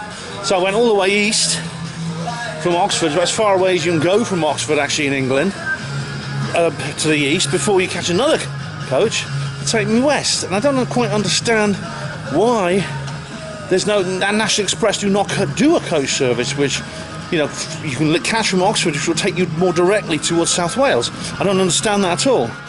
I remember the first time when I first started using National Express to go to Wales. First time I came here, I think it was my first trip to Sufon. I did get a coach that I think changed to Bristol. Why can't you do that anymore? Anyway, it gets even worse, guys. It gets even worse because it's a different route this time. It's actually going a different way. Hello, sir. How are you? We're going a different way. We're actually going to guess where. We're changing. We are going out of our way. It's another massive dogleg journey, just like before. Not quite as bad. This time we're changing. You guessed it. Birmingham Digbeth Coast Station. A place which you know I'm not very fond of. And I'm having a little bet with myself, right? If I win, I'll pay myself £20. And if I lose, I'll pay myself £20. I've got a little bet with myself. This should be Skinner Street, because if I'm on the right track. They don't actually have labels for the streets here. I'm willing to give a little bet with myself, right? Actually, I'm going to go this way, that's right. That bet is, after 8 years, 10 years, that the area around Digbeth Coast Station, Birmingham, the bloody roadworks are still there. They're still fiddling around with the roads. Do you want to bet? I bet you they are. I bet it's still got the damn roadworks there. How on earth can you have roadworks for 8 to 10 years? Outside of Botley Road, of course, Oxford. Just a question. You know, if you're a town planner or engineer, how do you justify having roadworks after 10 years in a single place? Weird, isn't it? Anyway, yeah, they all change at Digbeth. You know, all roads lead to National Express. All roads lead to Digbeth Coast Station, don't they? Exactly. I think this is Bridge Street. This hopefully will be Skinner Street. And I'll head for the coast station. You know, it's like you're travelling from all roads lead to Digbeth. You've always got to change at bloody Digbeth, haven't you? Always, every time. You know, it's like I'm travelling from Glasgow to Stornoway by National Express via Digbeth Coach Station, Birmingham. I'm travelling from Land's End to I don't know, Land's End to Exeter via Digbeth Coach Station, Birmingham. It's like they've all got to go there, haven't they? They've all got to go to Birmingham. They've all got to go to Birmingham and Digbeth, haven't they? And they've got to go off that stupid, horrible steel and glass place in this very, very tense, febrile, not very attractive part of Birmingham, even by the standards of that city. Sorry, Dave Hodrian. But you know, it's just, well, that's it. I mean, if I don't like Ben, if you don't like it, get the bloody train. All right, fair enough. I made the choice to use Digbeth Coach Station, and there you go. Anyway, here's another lovely comms cab there with another beautiful design on it. So let's end this particular segment on a happy note. Well done to the artist who created that. Newport bus. Yeah, this is all Newport bus station. Now, as you know, I'm getting the bus from the same stop I dropped off at, which is over there, if you remember. It's a bit too hot and sunny, so I'm going to try and find a shady place to wait until that time comes. I've still got over half an hour to wait, so I'm just going to find out exactly if there's a schedule where I can find out if my coach is on time. If you remember, yeah, it's a bit too hot to stand out in the sun. There we are, mad dogs and Welshmen. Mad dogs and Welshmen go out in the midday sun. Cinema. I wonder what they're showing at the cinema in here. Okay, here we go. Got it to level 1. I'm going to go to the bus station now. It's about 2 o'clock. Quarter of an hour to catch the coach. Assuming it's on time, I'm going to the right bus stop. I couldn't find a cinema in there. There's something called the TV and movie store, and I went in there and I sort of like asked, "There's a cinema in here?" They said, "No, there is no cinema in there. It's gone. They haven't changed the signs yet, but there's no cinema in that particular shopping place, that precinct, unfortunately." I was just curious to see if they were showing Disclosure Day. That's all. You probably guessed that, didn't you? I don't have time to go to cinema right now. I just thought they might be showing it, that's all. I just wanted to see. Anyway, I'm coming across. Hello, sir. Are you alright? Isn't it? Yeah, it's nice. It is. Do you want to be on this? This gentleman just come up and says he likes my camera. Thank you, sir. Thank you. Yeah. So yeah, I'm now heading for the bus stop. It's 2 o'clock. I just hope the coach is on time so I don't have to wait around getting sunburnt for too long. Now, how do I do this? Yeah, okay, so over this network of crossings here. God, it's worse than Las Vegas. Well, not quite that bad. But here we go. This is Newport, ladies and gentlemen.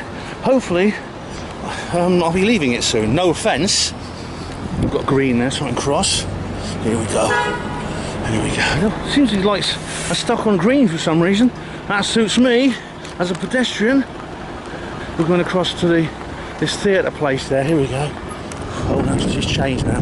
Alright, I've got to wait. So I have plenty of time. There we go. This is hopefully my last vision of Newport this morning in the Cure Hotel. And some pretty horrible chemtrail. It's really bad today, actually. I don't know how that bodes for the weather to come.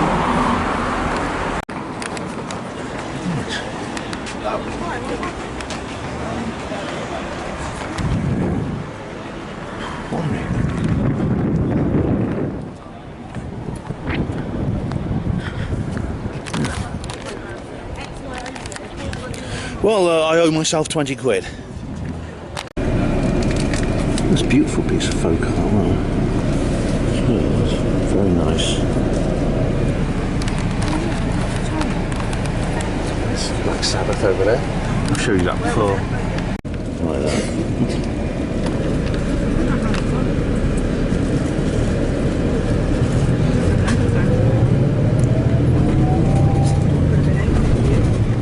Swindon, this. I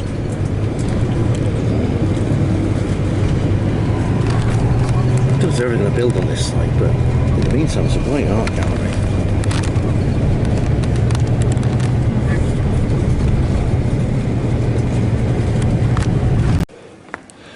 Oh, yeah.